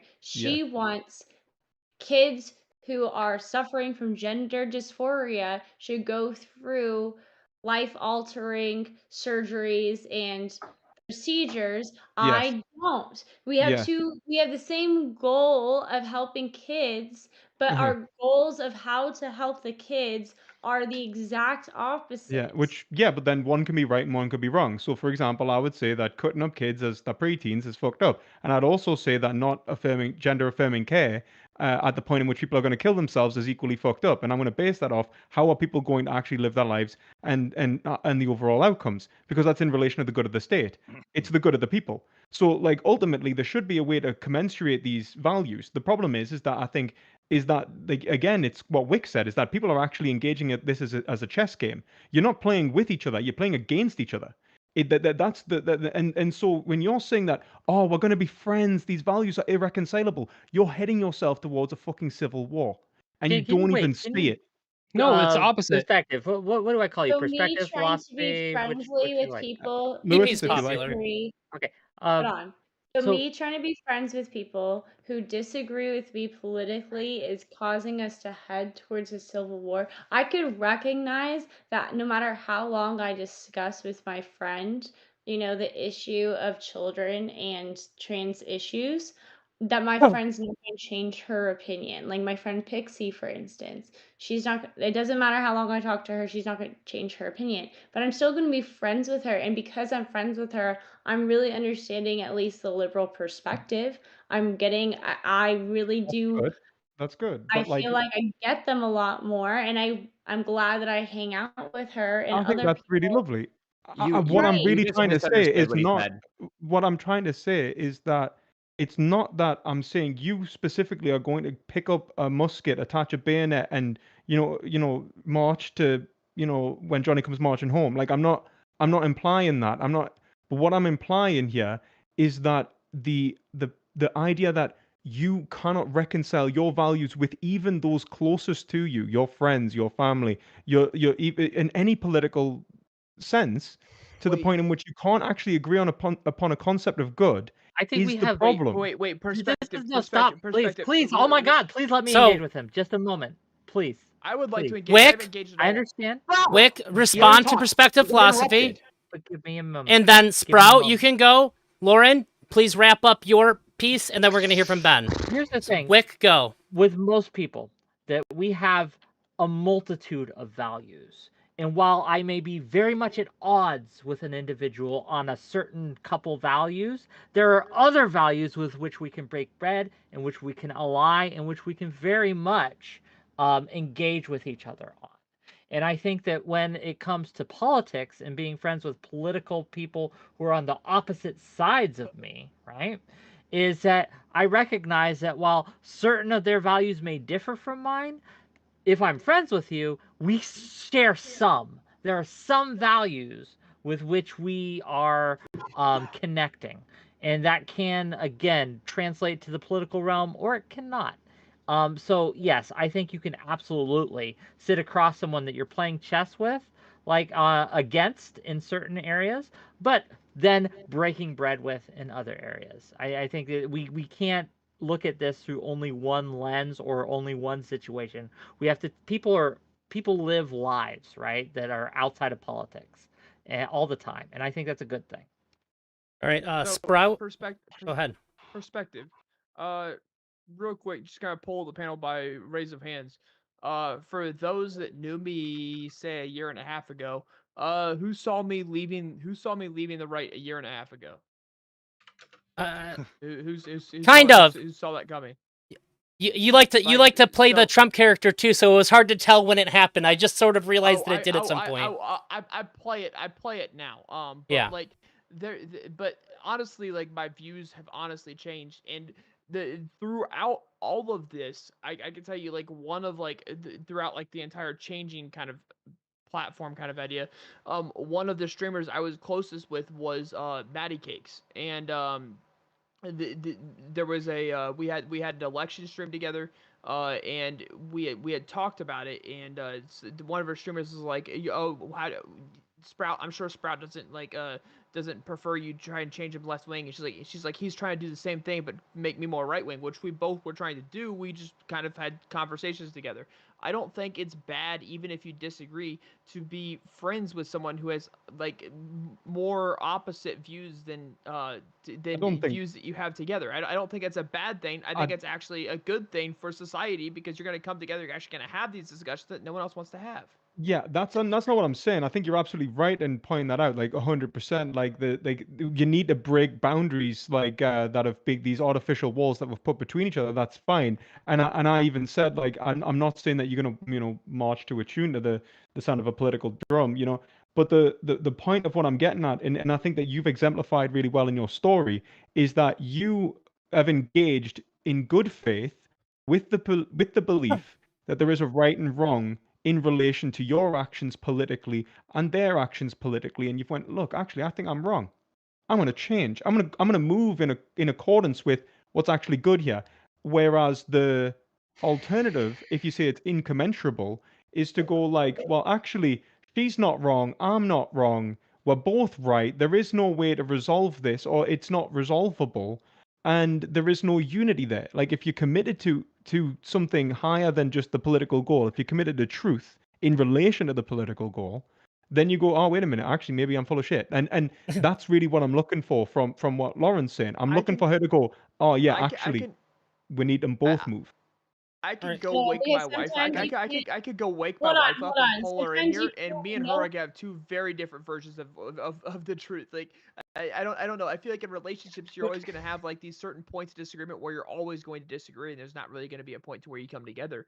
I feel like there's gonna be that in each relationship, because we are all people and we all do have different views, to where you are gonna have these like parts to where both of you disagree on a topic, but you just kind of, when you address that topic, you address it with love with the other person, understanding that the person still wants the best for the situation, just sees it in a different light. You can have that understanding and be able to have a relationship with that understanding without thinking like, oh, it's cutthroat because we both disagree.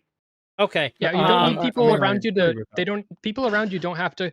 Like, if you need your partners to all like agree with you about everything, and like I think the desire for people to conform to fit within whatever you're comfortable with, like it's almost anti-democratic. And I believe in a United States of goddamn America, and it's a democracy, and like people with different ideas, like we're both Americans, we're all Americans, okay, and that's how this works. I think that the best ideas or the prevailing values, like for example, Ben here, he was saying or alluding to like wanting like women to be more subservient to the fathers or something. Maybe I'm mistaking, but something like that. And like maybe you do. Okay, maybe you don't. But like if you do, then that's not just like a value. You just want to live in a world that looks different than the world I want to live in. Like we have a different vision for what a good society is, right? And that's not you can't Like there's not a right and a wrong or a truth or a falsehood there. That's just like a Wrong, different there is. vision of the world. You can't like one of us is right, one of us wrong. No, it's just there's unresolvable and you're wrong. differences. Okay, Lauren, did you have Right. anything else? I let these things go on because for the most part, it was really expounding upon the ideas that were being expressed as an extension of what Lauren was saying. Did you have anything else to add, Lauren? Yeah, I mean, After that, essentially no what responses. It's Smith- Ben. Yeah, essentially what Smith and Sprouticus said. There's not necessarily a not necessarily a singular truth or objective truth that is known. Even if there is an objective truth that exists, that objective truth might not necessarily be known to everybody, and what is known might be debatable with like the information we have. So, for instance, I may believe the U.S. was involved in the blowing up of the pipeline between Russia and Germany, but somebody else might think it's Russia for whatever reason, even though it hurt Russia and made Russia lose money and destroyed their natural resources. But, what do I know? So we could have neither of us were there, but neither of us know. So Okay. we Yeah, could but have a like different- that's different. Like, can I just quickly Wait. just say, like, look, I get. It's gonna be your turn right after Ben's. If I don't cut it off, we're never gonna get to your turn. I want to get to your turn. If you want to save it for the beginning of yours, by all means. But I'm gonna let Ben go. He's been super patient. I muted him once, and he's been patient as fuck ever since. So I'm gonna give it to him. Thanks. I mean, by waiting for his daughter to turn 18. Hey, come on now. Chill, Lauren. Lauren, you're Let the being man very speak. naughty. You don't have to like him, but You he You has have to been have a patient. correction later. But Now, listen. But if here's you the call deal. somebody that out, Lauren is Ben. here. I'm so glad that Drazi. she's here. Ben, if you Oh, call yeah, we're somebody having a out, great I'm time. gonna let him talk back to you though. So bear Drazi. in mind. Let he him doesn't talk. have his passes. She's the one who wanted to do the dirty talk. I was just sitting here saying I'd like to talk. It's fine All with right. me if she wants a verbal spanking. Okay, would you No like to answer problem. the question, Be happy Ben? to deliver it. Yeah. Now, once again, we're indulging in unbelievably unproductive intellectual masturbation. You have to Oh stop my god, how many this times does he want to say crap. that? You people, If look, you're gonna say this look every at time, the fucking give us an cam. Look at the example. TV. Ain't nobody here gonna be making any political decisions for anybody. Most of you will probably never reproduce in your lives. Okay? Ben. That's a news flash. Take a look at the screen. Okay? Now, I'm gonna move from that point to another point, which Thank you. means that what we're talking about here is if you're having a party, who are you gonna invite? You're Not going to you. invite the best looking, most vital and vibrant people. That's who We're gets invited to the party. I love how you're, Now, Did you need me Who to else repeat the would I question, invite, Ben? man? I love how you're bragging that you Who reached cares out. what they're like they have Is some this an swastika orgy? on their arm. Okay, you guys. Yeah, in a sense, yes. You have fun with the most attractive males and females. You make a mix of it, and you have a good time. And if Ben. they happen Unless to be you're in a related to political you, party, which none of y'all are going to be running. I hate to say it. The last time you Nobody forfeited is your knocking turn. on your door. Because you're just saying stuff. Do you need me to repeat the question for you? I'm I really want to answering hear your what you question. think. I'm answering your question. You're saying, No, you're not. how do you figure out who you hang with? I'm saying because you No, hang this with is people more who are important than vibrant, that. and We can- smart, and attractive. And to that Should- end, I would like to should let our everyone loyalty know to our that my political daughter is ideas going to be running dictate a this? post stream on her channel, Grace Thorpe, aka Joan, and you're all welcome to come. And the most attractive people and the most vibrant people will be allowed to stay. Now, doesn't that answer your question? Who the hell? What the hell are you talking about? You know, people do this bullshit of saying like, "Oh, I can't hang out with Ben Thorpe because I know what he's been up to." No, nobody believes that. You just can't hang with Dad because he's Ben, too I didn't do that. interesting and too vibrant and too cool for you. Not ElderDrazi, but a lot of people. It's bullshit. All this pearl clutching. Oh, I'm gonna get No, dude. sexually assaulted by Ben Ben? Thorpe if he's on my stream. But Give me people a break. aren't afraid to hang with you though. ahead. People are afraid to like platform you. What are they They're afraid of? they're Who afraid- they're fucking afraid to be cares who you associated with you platform, not having Smith? you. Yes. Nobody fucking cares, dude. They're afraid of the association. How many subs do you have? You think you're like a major political figure? Dude, look That's not my point. in the TV screen.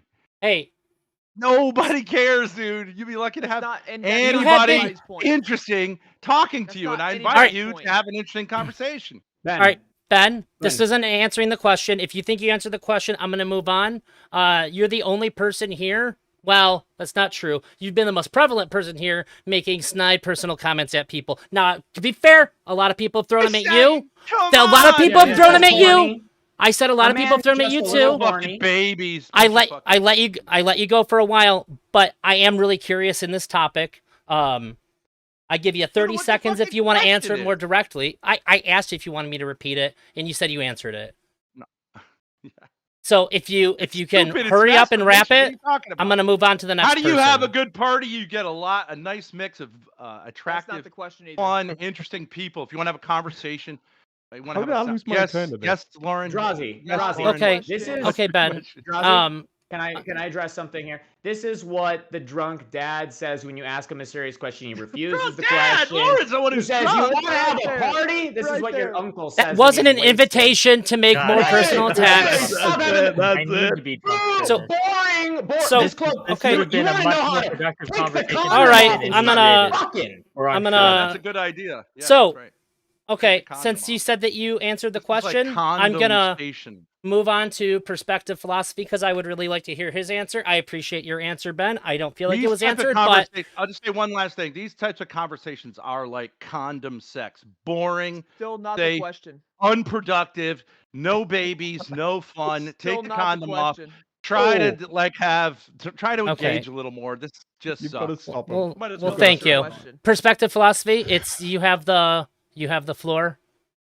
And- Yeah, I can't remember what I was gonna say now. It's all like such a blur. It's all like, but yeah, essentially I think just to bring it back, like I want to make sort of clear, like I'm not saying that people should be politically alienated from their friends and their family for just like having divisive beliefs.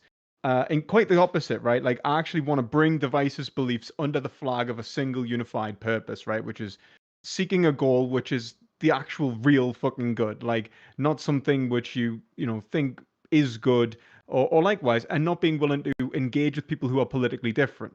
So I just want to make that like vitally clear. And I think that when we look at what's an appropriate, at what point should we stop politically engaging with someone? I think that there's a point in which it's a hard line when when it moves from something like theoretical like moral differences, which I think the United States is like a sort of culture war, and I think that's unfortunately, yes, get out of the culture war, but start embracing your neighbor, start embracing the good of your neighbor, and start embracing each other in a communal sense. And then we're starting to talk about, okay, this isn't a subjective truth. We don't make the point of going, oh, it's all subjective, and so we can just brush our differences under the rug, because then we're not actually dealing with the core problems that exist in our society and exist between each party. And unless we do that, then it's just going to get worse. But the people ask this you're guy- arguing with didn't say to brush the opinions under the rug. They said open conflict is the solution. You can be friends with people who you have an open conflict with. Can I ask you guys a question? Do you think you're accomplishing anything here?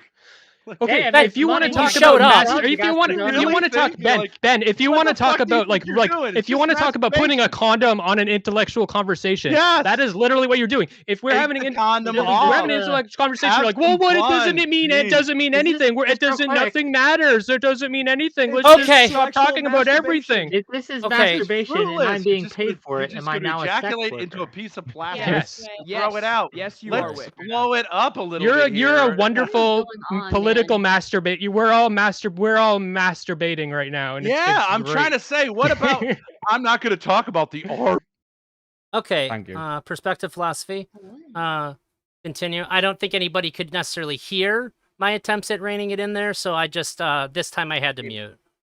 Go ahead. Please for the best. continue.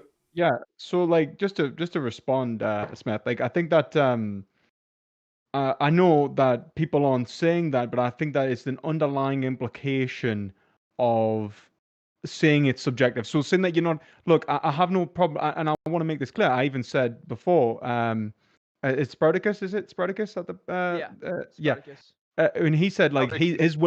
his willingness to commit himself to something higher than his political orientation at that point, I think shows growth, shows personal development. I think that's great, and I think having like divisions in between people, that's fine as long as you're working to bridge the gap. The problem is that when you just go, oh fuck it, these political differences don't matter. I mean, there's a point where you say like, oh, it doesn't matter, like, what matters is what family or something more, like, yeah, whatever, don't talk politics at the dinner table, that sort of shit.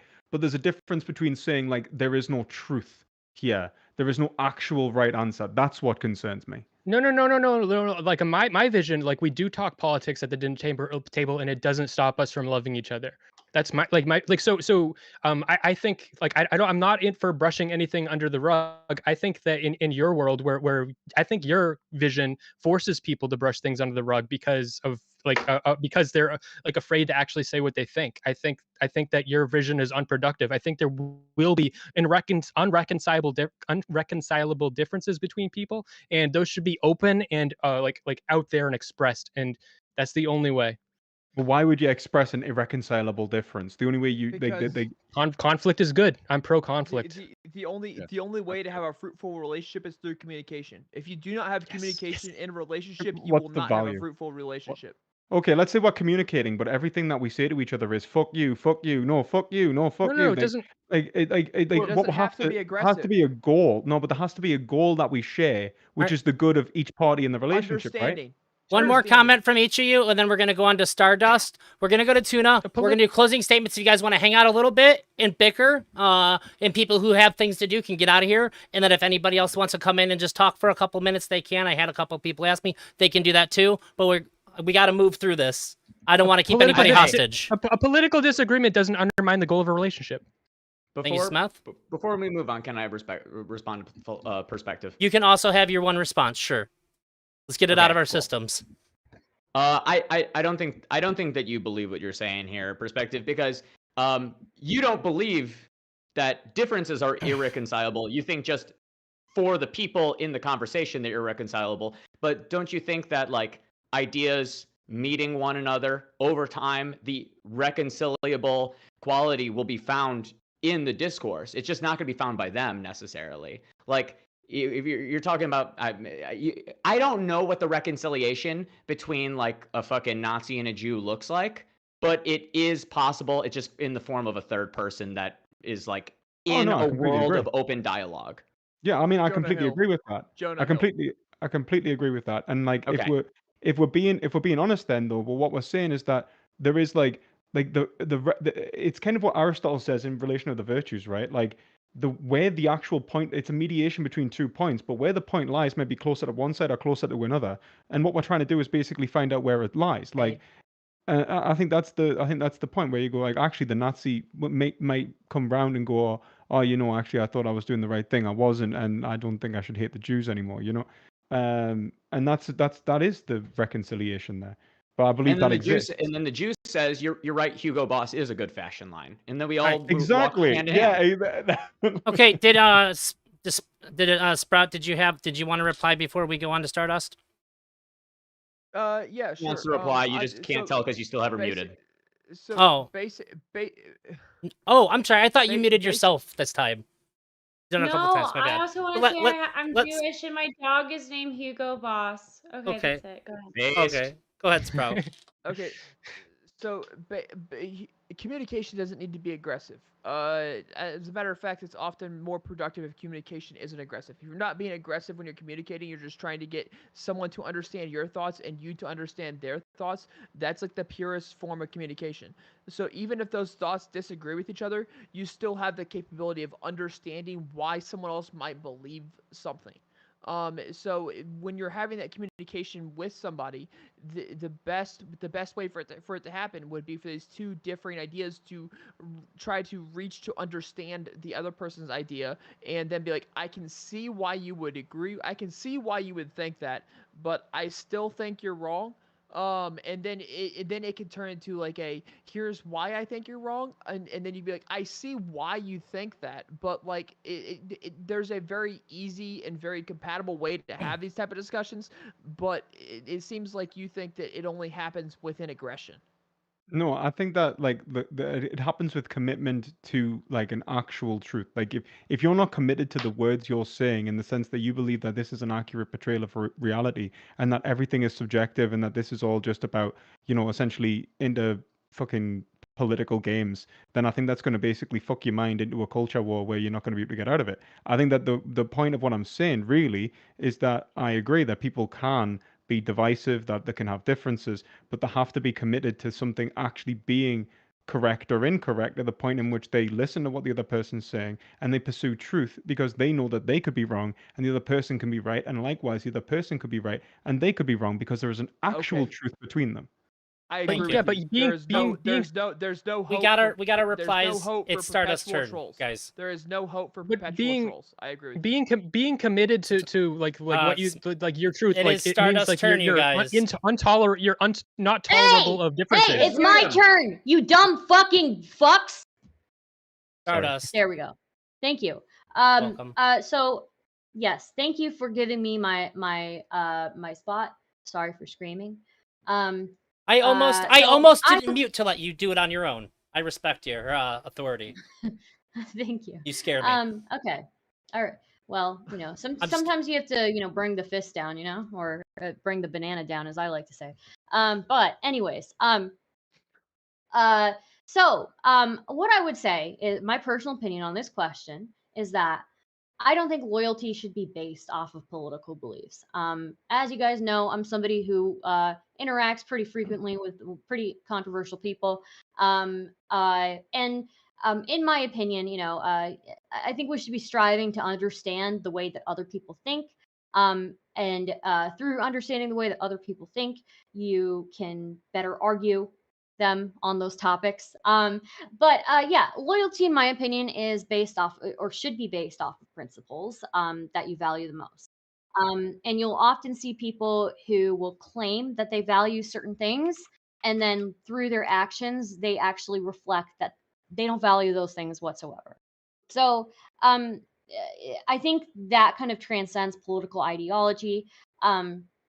You like Lauren was saying earlier, you can have a friend and you both like value the safety of children, or you both value um, individual liberty. You just have different ways of going about and achieving that. And yeah, somebody might be more wrong than the other person, but that's kind of up for you to kind of like uh, go down that path with that person. Um, and yeah, just know what you know, I guess the principles that you value, and like and if somebody is being dishonest and not living those values while they claim those values, then yeah, it's you know Can I just ask you, to make sure I understand your answer? Is it the loyalty to our political ideas dictating who we keep in our circles? Is it based on how honest the person is being about their political ideas that determines whether we keep them in our I circles or guess not? maybe for some people, yeah, no, you're right. I wasn't very clear with that. So yeah, for some people, honesty might be one of those things that they value. But it's going to be different for everybody, right?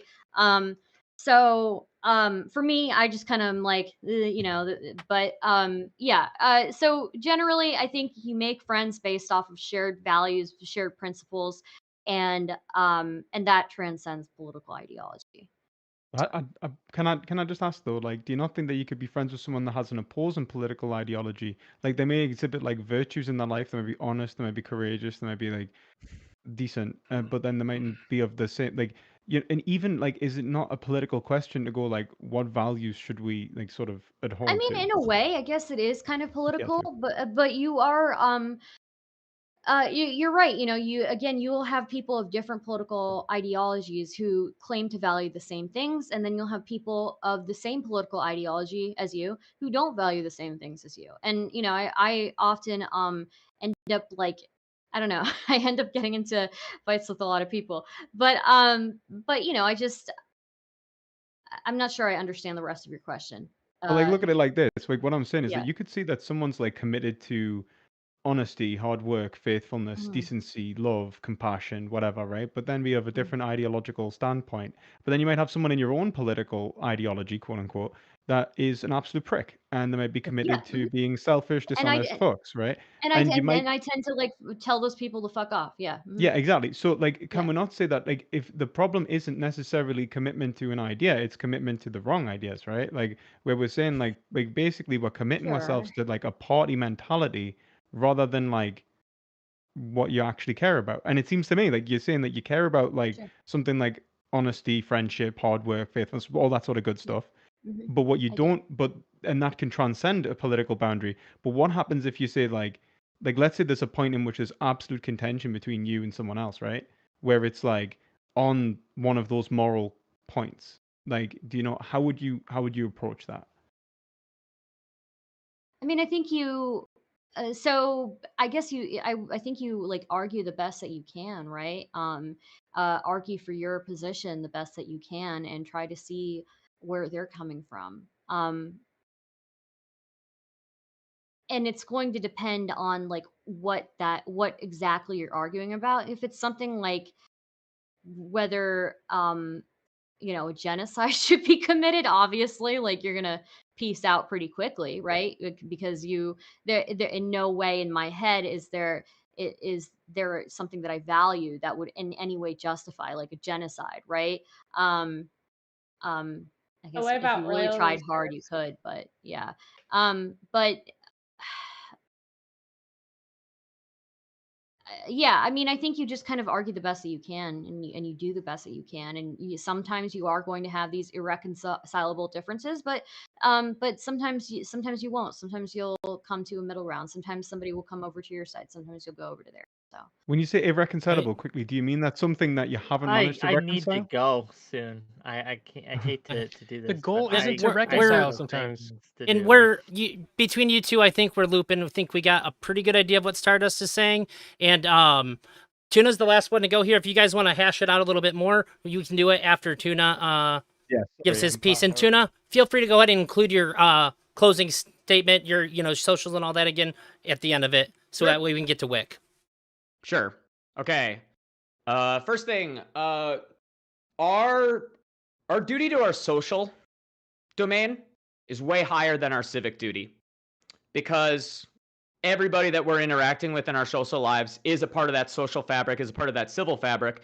So like when we elevate our duty to the civil fabric above the personal, what we're actually saying is this domain in our life where there are things about us that we have extreme authority over. What somebody in our life does, whether they're healthy and happy, and we like abandon that person for some grand concept. We're not only putting politics above the personal, we're actually putting the loose, abstract political ideas we kind of have influence over above the direct things we have tons and tons of control over. So I just think that that's the stupidest thing ever. So if you fucking, you cut off your dad because he is a Trump supporter, sorry, a bit retarded. If you take your brother does some weird shit in the personal life, but he's a politician, so you don't tell anybody and you keep it secret. Like he's like sexually assaulted someone in your family. To hold the political above is to disrespect the nature of the relationship. You have a greater intimate civil duty than you do these grand civil duties. All of these big things that people break up with one another over, they're mostly political spectacle. They're mostly this thing, this ideological commitment, this identity that we're creating so that we can feel like we're doing something while we're not doing something. Oh, I wear the red hat. I wear the blue hat. Be nice to me. I have autism. Throw these freaking Mexicans over the border. It doesn't matter. All this stuff. You don't live in fucking Arizona. Over half. Pretty much all of America doesn't live next to the border. Yet somehow that became a big political question. So that's the first thing. I think this idea that our political commitments, that we should break up our relationships over it, it's actually less responsible to politics. And then the other thing, which is that we take these things in our personal realm and we label them as political. oh, I'm not going to let you do that. And we actually have as a personal gripe that we're labeling as political because we think everybody else has a responsibility to take our personal feelings more seriously than they are. So we're like, actually, it's not just that she's a bitch or he's a bitch. He is a white supremacist. She's a psycho white woman. She's like, we're picking random things to like boost the importance of us on an individual level. We don't matter. Other people, their opinions on us. We don't need 10,000 people, harassing a woman. Like what? There's that fucking, what was that random woman that's crying because she's like fucking hugging her son? People started pretending she's like doing some kind of weird pedophilic thing. Ben, clear example. Ben has a greater responsibility, theoretically, towards his own family and protecting his daughter from the harassment and all of the spectacle of this stuff than he has to answering the question when people ask, have you fucked your daughter? He's correct. Not only does he not owe us, he kind of owes his daughter, because she's in the public light, not answering that question, even if it were true. Like, that relationship is a little bit more important. No, and it shouldn't be true. I can I mean, talk about obviously, my relationship with your mother all I want, and it is dirty. And he also owes his daughter the respect of not doing that to her. And he Hey, also I'm not I saying think otherwise. Tuna's I'm point was saying- valid to the topic. We don't need to launch into attacks Lauren, on I'm Ben. happy to We've already work done on this. all that with you I'm giving it personally. as an example, and just to ground this kind of final portion of it. The main reason everybody is like becoming enemies with one another is because politics is too boring and too uninteresting for people to actually go into it. So we need to make it extremely personal. We need to make it so that we guilt trip one another into getting to the poll places, guilt trip each other into having political affiliations. No one gives a shit. So we create all this media spectacle. We say that, Dad, if you don't vote blue, we're through. That's like the point. It's just a bunch of fucking guilt politic. I think that it's completely retarded. Anyway, I'm gonna do my sign off. Unless anybody wants to respond to that, I should probably do the sign off after it. I agree that most of these things about, for example, Donald Trump, are just daddy issues. Like, Donald Trump is not a national socialist. He's not a deep threat to anything. He's obviously just a funny old man. And people project issues, their daddy issues, their family issues. I think around the family table, a lot of people should have a lot more real conversations about the family. And that may allow them to be more honest about politics, which very few people really have any knowledge of. I mean, these morons that have been telling me about what the church teaches about annulment, like, shut the fuck up. You don't know what you're talking about. You Can I did so just strong in say that first about- part there, Ben. And nobody cares. Can I just say And about nobody cares Tuna? what you think. Yeah, can I just say about like Tuna's point? I think that was actually really great. I think what it alluded to is something that I was trying to allude to as well, but I think in more eloquently, that like essentially this culture war, this identity conflict is really consuming where it's, and especially since it's like people are using it as social currency, it's becoming this fucking thing where it's like you don't vote Trump, you don't vote Biden, blah blah blah, and it is sort of like consuming our lives. And I think that the problem is just how we resolve that, and I think that's the real problem for politics today. Yeah, but you can't be resolved. You're the one who wants to resolve it, but like it can't be resolved. Smith, this is probably true of politics generally, because politics is just an extension of people vying for limited resources. I don't think that there is a perfect political end. A lot of people think that there is, but like if it can't be resolved, then just, it's like life. You don't want it to be over. You really don't want discussion to be over. You don't want, vying for your opinion to be over. I don't know why people are so exhausted of the idea of trying to like make their lives better. Oh my God, if we could only get past the politics. Just keep the politics in the political, and then you won't be so tired. Doesn't have to be at the bed. It's weird that it's at the dinner table, by the way. It's weird that it's at the dinner table. It would be better if it was at like a city hall, or we had a place like here. This is attempting to be an isolated space where people talk about it because they care about it. But like, your mom cares more about mashed potatoes than she does about the GDP. Well, that's like policy, but like when it like the politics, like there is politics that's personal, like feminism or something, like that kind of thing. So like, what if your mom like like I've been in family situations where like men come over, like uncles and shit, and they will like nudge to the other men to step aside and like whatever these fucking retarded women are talking about. Let's go talk about men shit. And I'm like, fuck you. Like they're not like being retarded right now. Like what is your problem? You can't handle listening to a woman, like that kind of thing. Nobody can. Like I mean, it's Tina, you can respond to Smith and then sign off so we can get. I know Wick's got to get out of here. I want to respect his time, and then we can do whatever the hell we Yeah. want after people say their closing statements and have an opportunity to leave with some, dignity the way that they intended to leave this. Sure. Okay. What he's doing there, and the fact that you're describing that as a political thing, and that it needs to be Okay. taken as a political thing, I think is silly. Your uncle's a prick. That's what's happening. Sure. This idea Sure, that he's sure. if I don't respond immediately to my uncle being a prick, then I am complicit with the oppression of all That's not what women I'm saying. in the world. No. I'm not saying to do that. No, absolutely not. Sure. So, well, then recognize what I'm trying to say.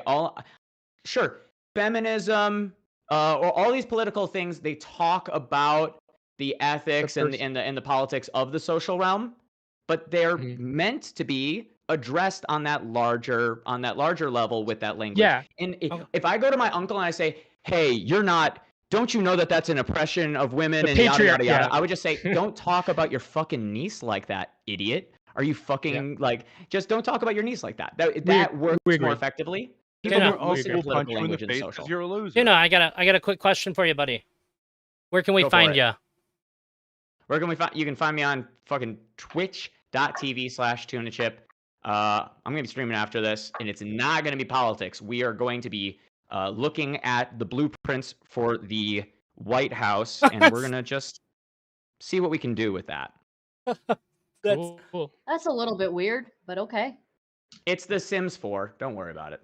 Oh, All right. okay, all right. I was getting a little concerned. I'm like, Tuna, what are you planning? Good God. All right. This Wick, guy's never 6, doing anything. 2024. I'm gonna hand it over to you, Wick. I just want to say before we go to your closing statement, I appreciate everybody for being here. I appreciate your patience with me. This is my first real panel. I understand if I muted you too much or if I didn't mute who you wanted me to mute. This is a learning process for me. I'm gonna talk to some people after this, get some feedback. I'm working on it. I appreciate you having that understanding for me, Wick. Thank you very much for being here. No, thank you for inviting me once again. I had content planned today, but this week has been people ditching me left and right. I'm beginning to take it personal. But no, thank you again for having me on. It has been, I would say, a pleasure, but I don't want to lie to you. I respect you more than that. I will say that I think the topic itself of loyalty is very interesting to me. I wish we would have been able to get into more kind of nitty gritty with it instead of going to these very extremes. But it is what it is, gang. If you like what I have to say, or even if you hate what I have to say, I host a show weekly on YouTube, Twitch, and Kick. You can find me at Wick TV, twitch.tv/Wick TV. You can find me on youtube.com/@Wick-TV. And you can find me at Kick.com/Wick TV. Thank you for having me. Tomorrow, 6 p.m. Eastern, we're going to have Alec Gunter on. We're going to have Fairy Queen on. We're going to have Walter on and Dami Lama. And we're going to be talking about the New Mexico's governor's emergency declaration, where she, through fiat, got rid of some of the gun laws in that state, or some of the laws that allowed open carry and such like that. Temporarily. Yeah, is this something we want to condone? Is this an overstepping of bounds? Should we stand this, or should we be very concerned? We'll be talking about it tomorrow. Thanks again for having me, and yeah, I'll see you guys later. Bye. Take care, Wick. Bye. This is something I wanted to say beforehand, but I know I wanted to let Wick get out of here. We still got some people who are sticking around here. I very rarely say this, but feel free to sub or donate. I never suggest it, but Mortal Kombat 1 is out if you buy it early, and I would really like to get that so I can get an edge on the competition, and I would be more than happy to stream my ascent back into Mortal Kombat godhood for you all. Sprouticus, go ahead with your closing statements and let us know where to find you, what you're all about. If you decide you want to start streaming again, that is. I'm gonna stream again. I'm going to. I've taken a extended mental health break because I was honestly exhausted from trying to keep up with what I deemed as like an obligation to those that subscribe to me to continue to kind of like be on schedule and all that stuff. So I was just trying to work with that and everything. But anyways, you can find me at twitch.tv/thesproutacus. I will start streaming again. I can't guarantee it's gonna be like on time every day, whatever, anything like that. But looking forward to that. Yeah, twitch.tv/thesproutacus and twitter.com/thesproutacus. Thank you very much, Sprout. Smeth. I'm Smeth, Real Smeth on YouTube. If you wanna take off that political condom, you come on down to my channel. We'll get real messy. Let's do it raw. Yeah. All right, Smeth. At Real Smeth you on and me, YouTube Oh, for he does political it. raw dogging. We got Lauren. This is my first time meeting you, Lauren. Wait, I guess just check. Smeth, was that all you had to say? You paused for a while. I won't cut you off. Oh no, that's pretty much it. I'm not big in the. Okay. Lauren, I appreciate you coming in last minute. You know, we were down 2 people like a half hour before this started. We ended up with 2 extra. But I genuinely appreciate you coming on here. I appreciate you being patient as everybody else is. You don't even know me. So I assume no loyalty from you. And it was very nice to have you here. Please let people know where to find you and what you're about. Thank you so much for having me. I had a really good time dunking on Ben all night. My name is Lauren. You could find me at Twitter, Instagram, and YouTube at Lauren De Laguna. I'm a conservative. I do a lot of interview videos. I also do some videos about the law because I have a law degree. So I would learn things about, I don't know, divorce and annulments and things like that at law school and other statutes. So, yeah, that's me. Thank you very much. I'd be happy to have you on again sometime in the future. I'll get better at this moderating thing. I'm new to it. Ben. Yeah, I'd like to invite anybody who would like to come over. My daughter has a stream going now. We're going to do that, sort of let loose a little bit more, less formal situation. Her channel is Grace Thorpe, aka Joan. I think the stream's going now. If anyone wants to pop over, blow it up a little bit, have a little more fun, And that's it. Thanks for having me. Thank you, Ben. Lauren? Where can we find DMs? you though? You have Twitter, you're on YouTube. Twitter, Ben Thorpe Able. Ben Thorpe, aka Able, is my YouTube channel. Okay. Thank you very much. Perspective philosophy. I just want to say, before I even started streaming, I watched your videos, and it's really a big honor for me to have somebody that not only that I watched, but like you've actually been like instrumental in changing my views as a person. You're, I would say, almost single-handedly the reason why I'm vegan. Some of your arguments for it really pushed me, and I genuinely look up to the amount of work that you've done for the things that you believe in. So I really appreciate you being here. It's an absolute honor to have you here for those reasons. Not that I don't appreciate anybody else, but I know that he's like newer to the politics space, and I just want to give credit where credit's due here. Please let So people know that's where to where find you you. got the vegan shit. One second. I was just saying, oh shucks, thanks very much for Elder. I really appreciate that. But what did you say, Smith? Is something about? I'm just You teasing. wasn't- We had an Oh, argument right. about veganism before. Sorry. Oh right, I was just going to say you was Oh, going to no, the come on worst my argument channel or ever. something if you want to talk veganism, like genuinely, Sure. if you want to discuss it, But yeah, like I really appreciate this. I appreciate everyone on the panel. I think everyone, for the most part, engaged in good faith and just wanted to have a nice, clear conversation, and I think that's always a solid start.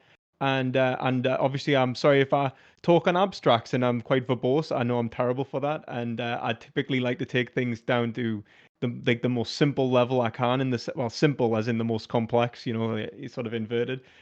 What's the foundation of your belief in morality, politics, those kinds of things? Because I'm interested in the sort of abstracts of these questions. So if I've derailed some conversations, I'm sorry for that. It's what I do. Are you But yeah, Catholic? Are you I Catholic? am Catholic. Yeah. Oh, okay. We should talk We're about quite no, we're quite speculative as a people. But like the thing is that Yeah. like you can find me at Perspective Philosophy on YouTube, where we talk about philosophy, politics, and veganism. So yeah, thank you again for having us on. I really appreciate it. Absolutely. I'm super happy to have you as a guest. Stardust, I appreciate you being a surprise guest. I had a pretty full panel when you asked me, but I couldn't tell you no, especially if I would have known you were going to be in the banana suit, I would have told you to come in sooner. Thank you for having me. It always sucks sorry? being the second prettiest girl. It just sucks being the second prettiest girl on the panel whenever you show up. Oh my God, please. That's Those very of kind you of are you. powerless to me. But it's very kind of you. But don't worry, I know my place. Okay, in the hierarchy, Lauren. Don't worry about it. Okay, I'm no threat to you. All right. Yeah, I'm Stardust. Thank you for having me on the panel. I cover politics, drama, news, and just really weird stuff. Honestly, I like to traumatize my chat. You can find all my stuff at stardust.rip. That's stardust.rip. And if you want to see me occasionally have mental breakdowns on stream, they're bits.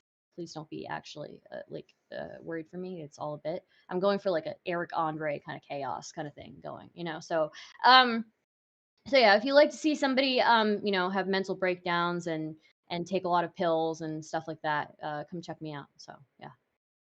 Thank you, Stardust. Yeah, I saw that. That was pretty funny. Debates. I've had one of the best debates ever with you, Stardust. Like you're actually like really over that Ukraine shit. I was like, damn, she knows her shit. Yeah. Sorry. I feel Me bad too. about that still, honestly. I told Stardust You this was legit. I was so mean in No. that. I was such a mean person in that debate. But yeah, I do. And you look serious too. Like I wish you were doing it in the banana suit, being mean. Yeah, With your I should do makeup it more all often. beautiful like now. Thank you. Star, actually, my bad. I said I like to give credit where credit's due. I don't think I've ever publicly thanked you. You stuck up for me super hardcore when a lot of people were being shitty. And I thank you for that. I'm not gonna waste this opportunity to publicly say I appreciate you for that. That was really cool of you. No problem. No problem.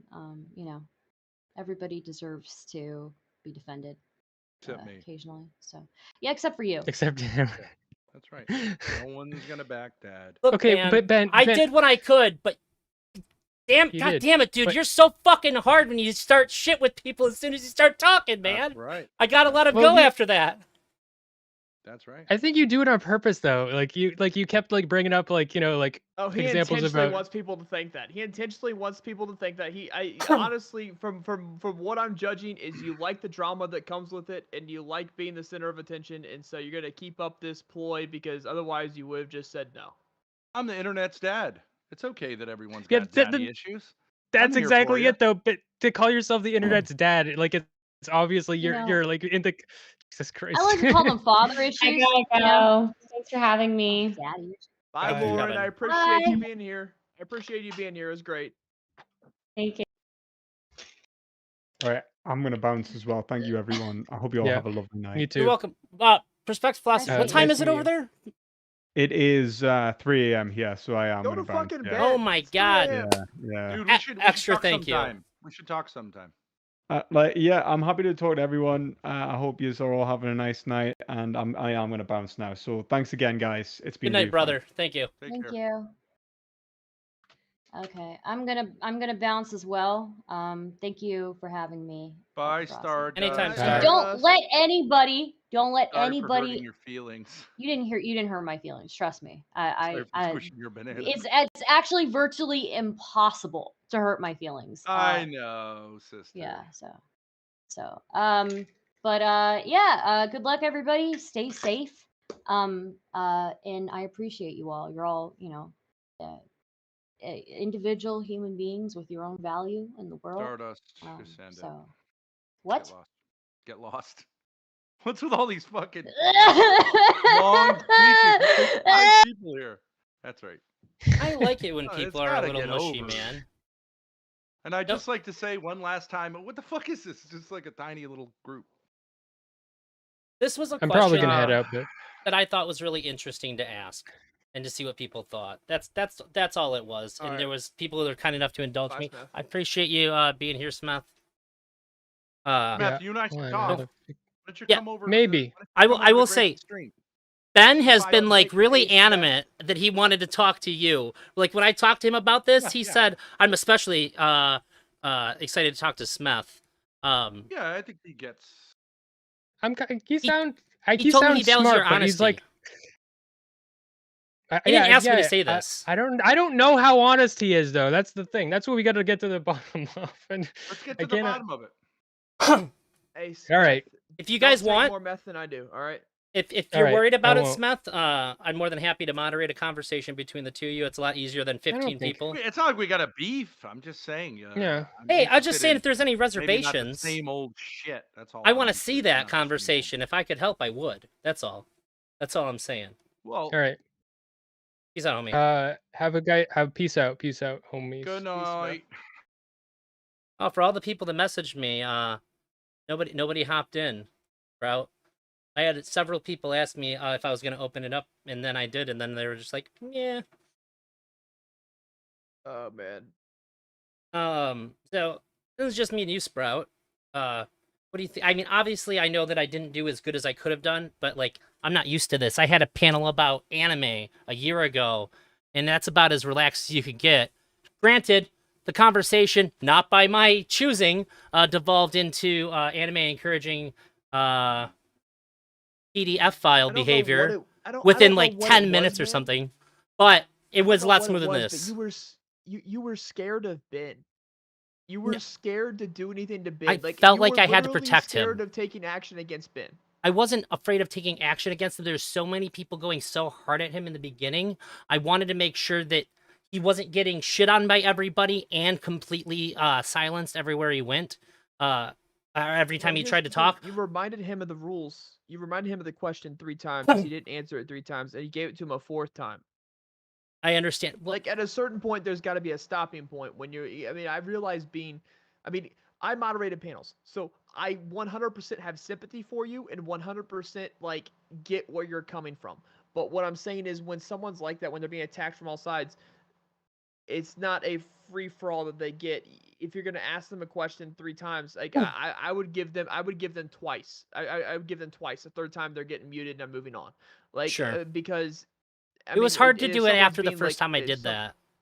After I was like, okay, you can't answer. It's next. I really, God damn it. I wanted to be able, because when he actually said something towards the end there, the first half of what he said, when he was saying like the reason why people crying about Trump is they have daddy issues, there was something there to that.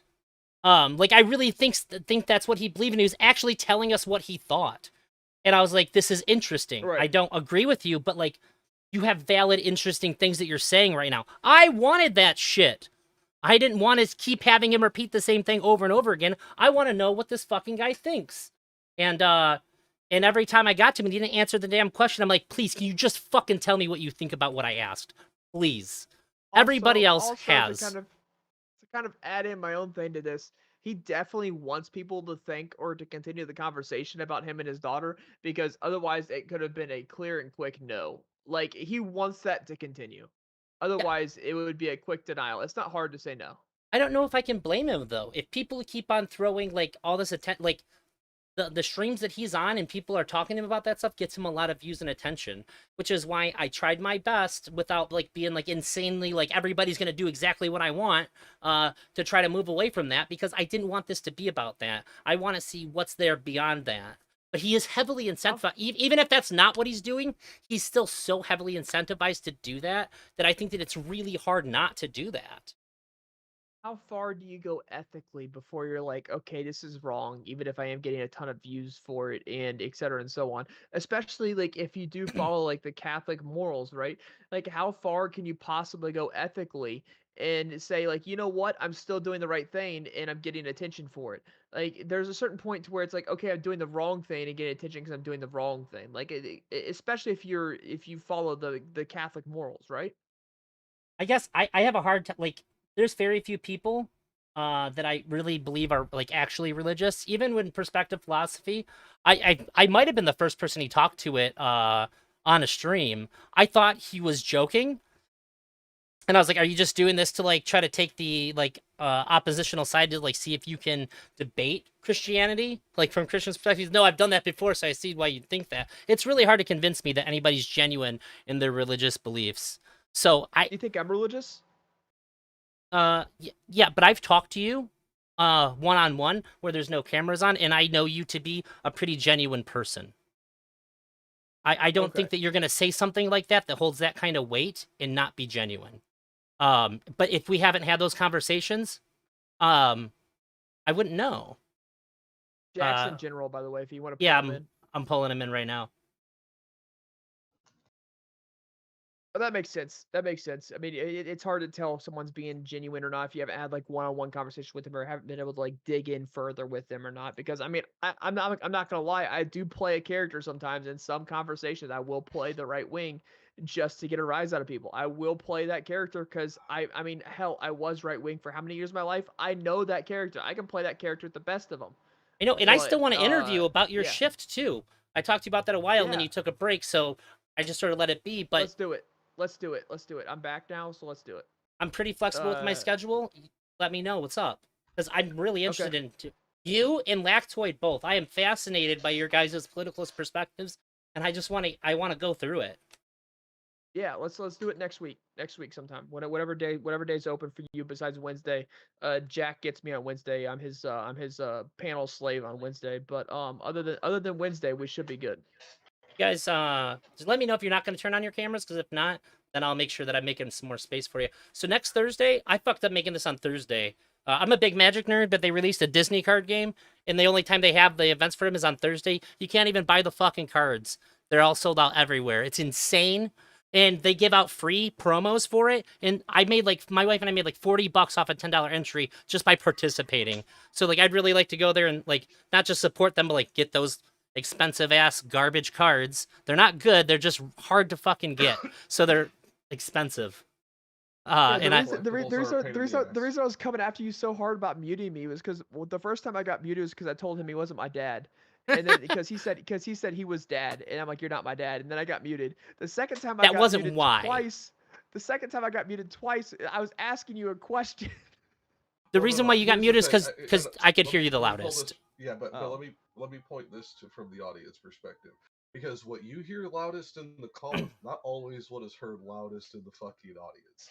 And really what it felt like was Ben would say crazy shit about religion. If anybody pushed back on the crazy shit about religion, you would mute them and say, this is not a religion talk, that's next week. Which was a joke, by the way. I'm not really doing one on religion. No, I get it, but in the process, it felt like, and I know you're not, because like I know you, like it felt like not only were you defending him, you were supporting his crazy bullshit views. Anybody who doesn't know you would have looked on that panel very unfavorably. Thankfully, most of the Twitch sphere is slightly incestuous. We all know each other to a point, because of interactions on panels and shit like that. So more than likely, it is not going to be viewed as that as a whole. But yeah. It looks horrible, especially when you're dealing with somebody like fucking Thor. A man who we have video evidence of talking about grooming and then consummating with a 15-year-old daughter. He's talking about he has video evidence of him talking about him having sexual relations with his daughter, and then saying, you're gonna be mad at me about that, and then he talks about and then I tell her it's her fault because she's not doing it right. I don't know watched if I the Twitter believe video that. while the stream was going.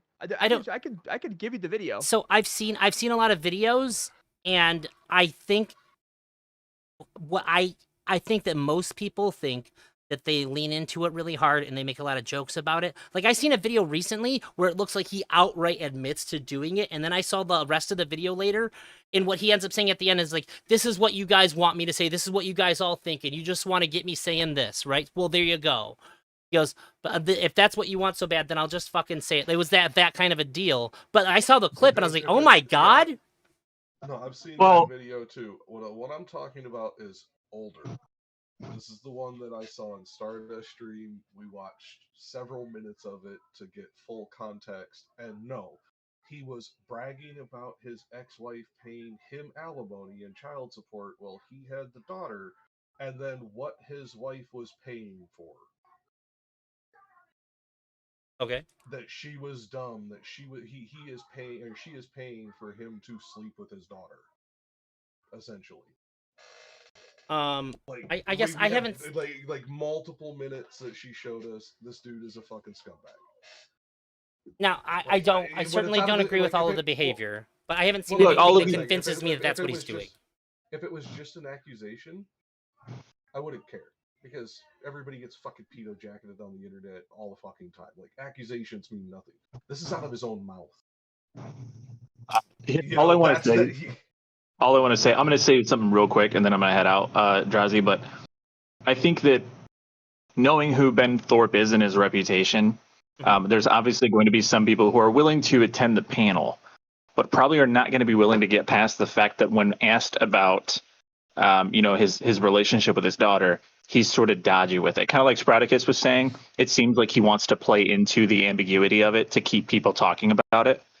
Sure. I think it's reasonable to expect that if someone hears sort of a nebulous, kind of dodgy answer regarding whether or not he has had an inappropriate relationship with his daughter, they're not really going to be able to get past that for the rest of the stream. They may be able to interact with him, but I don't think it's fair from that point on, because of his answer, to necessarily request that people don't bring that up or use it as sort of an insult. Like, if I think that someone literally has sexually assaulted their daughter, like raped their daughter and abused them, it's obviously going to be something where it's like, it's not like I can't talk to that person, but I'm definitely going to use that against them in conversation and questioning their moral character and stuff like that. I think that should have been within the realm. I don't think that anybody was genuinely doing that. I think they were saying it to just sort of shit on him because it's very easy to.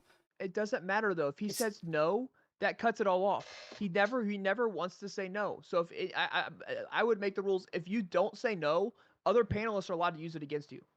Yeah, so that's the thing. Like, you either you did one of two things. Either you're lying and like not wanting to admit to it, in which case we all believe that you probably did sexually assault your daughter, or you didn't do it and you're playing into this sort of thing where it's like you want to leave it up in the air as to whether this actually happened or not, in which case people are going to kind of operate as if you have done this thing. And in either case, I think it's fair for people to criticize, bring up in conversations, Well, yeah, and to expand upon the second point, in doing so, he is capitalizing on this image, and therefore, what kind of audience is he actually trying to draw in? He is either rage baiting, or he is trying to get other like-minded fucking moron, like sickos, to follow him. Either way, this is bad. Either way, it was really entertaining, Drazi. I'm gonna head out. Sorry for talking over you guys. I apologize. No, you're fine. No, you're fine. Yeah, you can it was really entertaining. I'll see you later. Thanks, Kilo. Go, bro. Any of you guys have anything you want to go over before I get out of here? I know my wife's waiting on me, but she's also understanding that if there's something going on here, well, I can chill out. What I was talking about in chat with you, basically set a role that is specifically just you. Give that role the priority speaker permission, and then go into keybinds and set the priority speaker button to a button you are going to easily remember. Then when you hit that button, everybody else's volume drops by 50%, yours increases by 20%, and then suddenly you are the only one that anyone can hear. Yeah, I have a stream deck, so I can set it to that. That too. So when you do that, make sure you add me to the roll as well. No, like Lethe, I have set this up for Lethe. Lethe doesn't even fucking use it. But yes, it's a problem. A lot of people don't want to use it because they feel it's like power abuse and this and that and the other, or they're just too non-techie to fucking understand like how to do this in the heat of the moment. Whatever the reason, I don't see many people use it. But the panel hosts I see use it effectively are literally just when they're trying to go, hey, I said let's come back to fucking order and get back on question, and then they fucking stop the button. I think that the way that this went down is actually a blessing, because I am going to be so prepared for the next one. Time. And not only that too, like most panels don't go this wild. I don't know. I think it was a combination of the number of people and the topic, but generally no, they don't. Yeah, it was the people that I had selected combined together. I think individually everybody might have been fine, but the people that I had brought together and the number of people, it just ended up being particularly rough. You had a lot of strong personalities. Yeah. on the same Well, panel. that's not even an issue. The issue is you also had people that have history, and Yeah. whether you are aware of that history or not, it should be taken into account. But when that history is taken into account, you have to balance that a little bit. And by the way, this is why I fucking both love and hate doing the producer side of this shit. It's hurting cats, and I'm trying to fucking hurt a bunch of cats that hate each other half the time and love each other the rest of the time. So like you really do have to balance that history. For example, if I know somebody has a history and like in their past of like domestic battery, things like that, I will first of all evaluate how they are currently and whether or not to invite them into a panel where somebody's going to advocate for that. Because I'm using a very extreme example just to kind of get the point across. But we have a lot of interpersonal drama in this space, as you well know, my friend. How many streams have we seen from how many different creators that are just trash talk about other creators? Yeah. So. And not only that too, like I wanted to Stardust started in the beginning going on a turn and talking about her like family members being abusive, and that's tough because I don't want to cut somebody off in the middle of that. That can hurt a bit more. But I think that this, like, I feel like I was forged in fire here. I feel like the next ones I'm gonna be a little bit more. Not only that too, I wanted to get on top of this topic quickly in case somebody else had a similar idea after seeing that tweet. And so I gave myself like a 2-day window. So now that I definitely learned that lesson too. So if I set it up like 4 or 5 days in advance, have time to get people, have time to get backup people, and then put them in a group together, just a Discord group together to see if they freak the fuck out, just chilling in there, because I think that's a pretty good sign. Yeah. The way we do it is the group chats for this too. Because, for example, if you guys start going too heated, we may change the whole fucking topic set to whatever the hell you guys are arguing about. Right. And then on top of this, Elder, the dude, I lost the train of thought. Can you repeat what you said? Like just kind of give me the general synopsis. Like retract group to see if they freak out. Just putting people together into a group ahead of time, giving myself a little bit more time to make sure that I have enough people and I'm not scrambling like I was today when I lost some people. And then if you guys are sitting in a group chat and I can see how you're acting around each other, I'll know what's up. So what you should also do is implement the cage match into your panel. And the cage match essentially is you mute everyone else but two people, and then for like a certain amount of time, for a certain amount of time, these two people just get to go at it, right? It creates the drama that the chat's looking for, and then it also creates the order because you mute them afterwards, and the rest of the panel gets to discuss. And so it's really good for communication. So if people get like too out of hand, you can just put them in a cage match and then mute them afterwards. Yeah, there is a reason we have not implemented this on Lethe or Ties. All this does is create rage bait chatters, and honestly, that is more of a problem for your mods than it is worth for your views.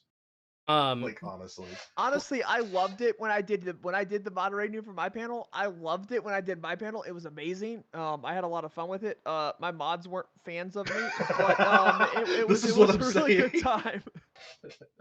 No, this is my point. Like, the other I thing have is, a YouTube mod, but don't feel obligated to fill the panel. Because technically, if we are going by the most amount of money spent into research and development on like panel shows and stuff like that, this has already been done by like the major news networks. And the magic number is 4+1. 4+ host. So if you ever like drop and like you had like 6 or 8 people fucking invited, as long as you don't fall below that magic number, you can make it work. Sure. And the other thing I do is I try to keep certain people that I know can talk on a wide breadth of subjects with a fairly decent degree of expertise. Yes, Sprout, Ico Rich. There are people that I keep that are always on my backup list that I know can do last minute more often than not, because they are the people that I can count to do just about anything. Like, hey, I could talk about religion. Hey, we could talk about, taxes. We could talk about Catholic codes and dogma. We can go into the separation history. We can do all of these things at varying degrees of expertise. but that builds everything else in our world. When you know the classics, you can literally build into anything else. So people like Sprout, he's not truly classically trained, but due to his seminary training, he is far more classically trained than the average individual, especially in Twitch panels. So like I can throw him at just about any subject. His military background gives him a leading edge on about half of. Yeah. And like I've seen Sprout on a lot of panels. Like when I asked him to be on it, I called him to him. He's a panel superstar, man. I've never seen him on one where he didn't have anything to say. Well, because the thing is it's partially Sprout. I'll give him the credit where credit is due, but it's also partially on the producer side. We don't invite him to subjects he's not going to be useful for, because otherwise he's just a Hollywood square. And if you understand that reference, you are old. But that's what it is. He's a Hollywood square at that point. It is a face. We are playing on his popularity. If he doesn't talk, that doesn't help. Yeah. What do you guys? I really like my number one pick out of every single person that I had on a list for this was Lactoid. I think he would have been like a phenomenal person for this, because I think he would have disagreed with every single fucking person about what loyalty meant. Well, Lactoid's interesting. Let's just put it that way. I will play this politically on this one. I'm not a fan of Lactoid. I believe he is extremely disingenuous. He is articulate and charismatic, but he misstates the law on a regular basis. When he has other lawyers come into the panel and prove him wrong on that, he will backtrack instantly. But what he's relying on is the average individual in a panel or audience not knowing the fucking law well enough to understand that he's mischaracterizing it. And he then uses it to then push his fucking warped fucking goals. Interesting. I would have never. Every time you have Lactoid on, tell him to retire his flag. The flag behind him needs to be retired. That it also drives him nuts if you call him a Canadian. Yes. Like I mean, the thing is Lactoid. I don't think Lactoid is a quote unquote horrible person. Like this is not me going, oh my god, he's a piece of shit. Like I am about Thorpe. This is me going, I think he is extremely cagey because of the law training and the type of law that he practices. It is more advantageous for him to be disingenuous and slippery with the law in his legal practices, so he just extrapolates that out to other conversations as well that involve the law. Interesting. Yeah, and by the way, this is a lot of lawyers do this. This is not. I didn't even know he was a lawyer. He's a lawyer. Yeah. Yeah, and lawyers are always taught to be slippery with the law, because I mean, if you're arguing one side of the law, you almost to the judge, you have to almost be disingenuous with the law to try and like convince the judge that you're right and the other person's wrong. At some points, you have to be disingenuous with the law to try and tell the judge, no, I'm the correct side. My ham bone kitty decided to get up in my lap because she saw him on camera. She does it every time. Like seriously, if this ring light goes on, she's trying to get in my lap constantly. Like if you watch criminal court cases, right? There'll always be like one side that's like it's being disingenuous with the law. Like for a perfect example, right? The Kyle Rittenhouse case, the prosecutor was being disingenuous with the law during that case. Where if we go to like the Alex Murdaugh case, the defense attorney was being disingenuous with the law when it came to that case. I feel like all lawyers come to certain points where they have to be disingenuous with the law because they have a job to do. They have to argue their side. Well, that's the thing. They are taught to argue from both sides. That's why when you're going through law school, there's this thing that they do called mock court, where a professor or a dean acts as judge, and you go through mock cases. In the process of doing so, you usually end up having to argue sides that you completely disagree with. You end up having to argue, so you end up knowing the other side's argumentation in a way that you know where to throw the proverbial Lego blocks for them to step on. Like, I mean, that's really what it is. There is a great representation of this in a TV show, and this has been told to me by multiple lawyers. It is probably the best representation of a mock court within a law firm they've ever seen, on a show called Suits that was on USA about 10 years it was ago. amazing. Yeah. There is a mock trial in the law firm about basically who is telling the truth and who is eventually going to become managing director of the firm. Interesting. And the person who is the judge is the woman who might be replaced as managing director. Oh. And she has to rule unbiasedly, or else that also works against her. Sure. So she has to, and it's her golden boy kicking in to defend her. It's her most hated rival who's trying to fucking get rid of her, so on and so forth. But in the process of doing so, what they show is that even if you disagree with the law or disagree with the implementation of the court practice, you will use it, and then you will walk out of the room and throw up. Sure. I mean, if you disagree with it, using it advantageously to subvert justice is a really great way to show why it should be changed too. Exactly, and that's why I said, like, I've been told by multiple lawyers this is the best representation that has ever been shown on screen of a mock case. You'll see defense attorneys, like in criminal court. I think is the best place you're gonna see is you'll see like defense attorneys try and like subvert the law and try and make it convert it into something else, and then you'll see like I've been watching a lot of court cases. I don't know why, but I'm watching a lot of court cases, listening to a lot of court cases like in my ear while I'm at work. But you'll see a lot of defense attorneys like, and then the prosecutor will be like, well, if you read further down into that law, it also says this, and it's like, oh, that makes sense why defense attorneys stopped there. Yeah. No, and I mean, you are going to be dealing with this in varying degrees on panels, by the way, whether you're dealing with lawyers or not. Why? Because, funnily enough, we have more lawyers go through these panels than you think there are. Hence, Lauren earlier, we have Lactoid, we have Pisco, we have several people with law degrees or who are professional paralegals who operate within this space. In the process, they pick up the tendencies of their profession. And in doing so, other people then emulate their thing because they see it works on a panel. So they're actually they'd be called a mimetic node of behavior. So they are then spreading that behavior to other panelists. It is why you will see when I am moderating, I'm a prick. I don't mute people during the closed panel because generally we don't have an issue there. During the open panel, you fuck around, you find out, and you're dealing with me, not Lethe. You're dealing with me because of the I got muted for 2 seconds. Well, yeah, or you not said muted, something. kicked for 2 seconds. Yeah, I moved into another room for saying something incredibly. What did he say? I was there. I said, "Long live the king." Oh. Referring to Trump. Well, yeah. Oh. Okay. Yeah, there's the rest of the context, you prick. he did the thing. Yeah. Hey guys, you guys want to hit me up later? I really have to use the bathroom now. I didn't when you got here, and now I'm like, I gotta go.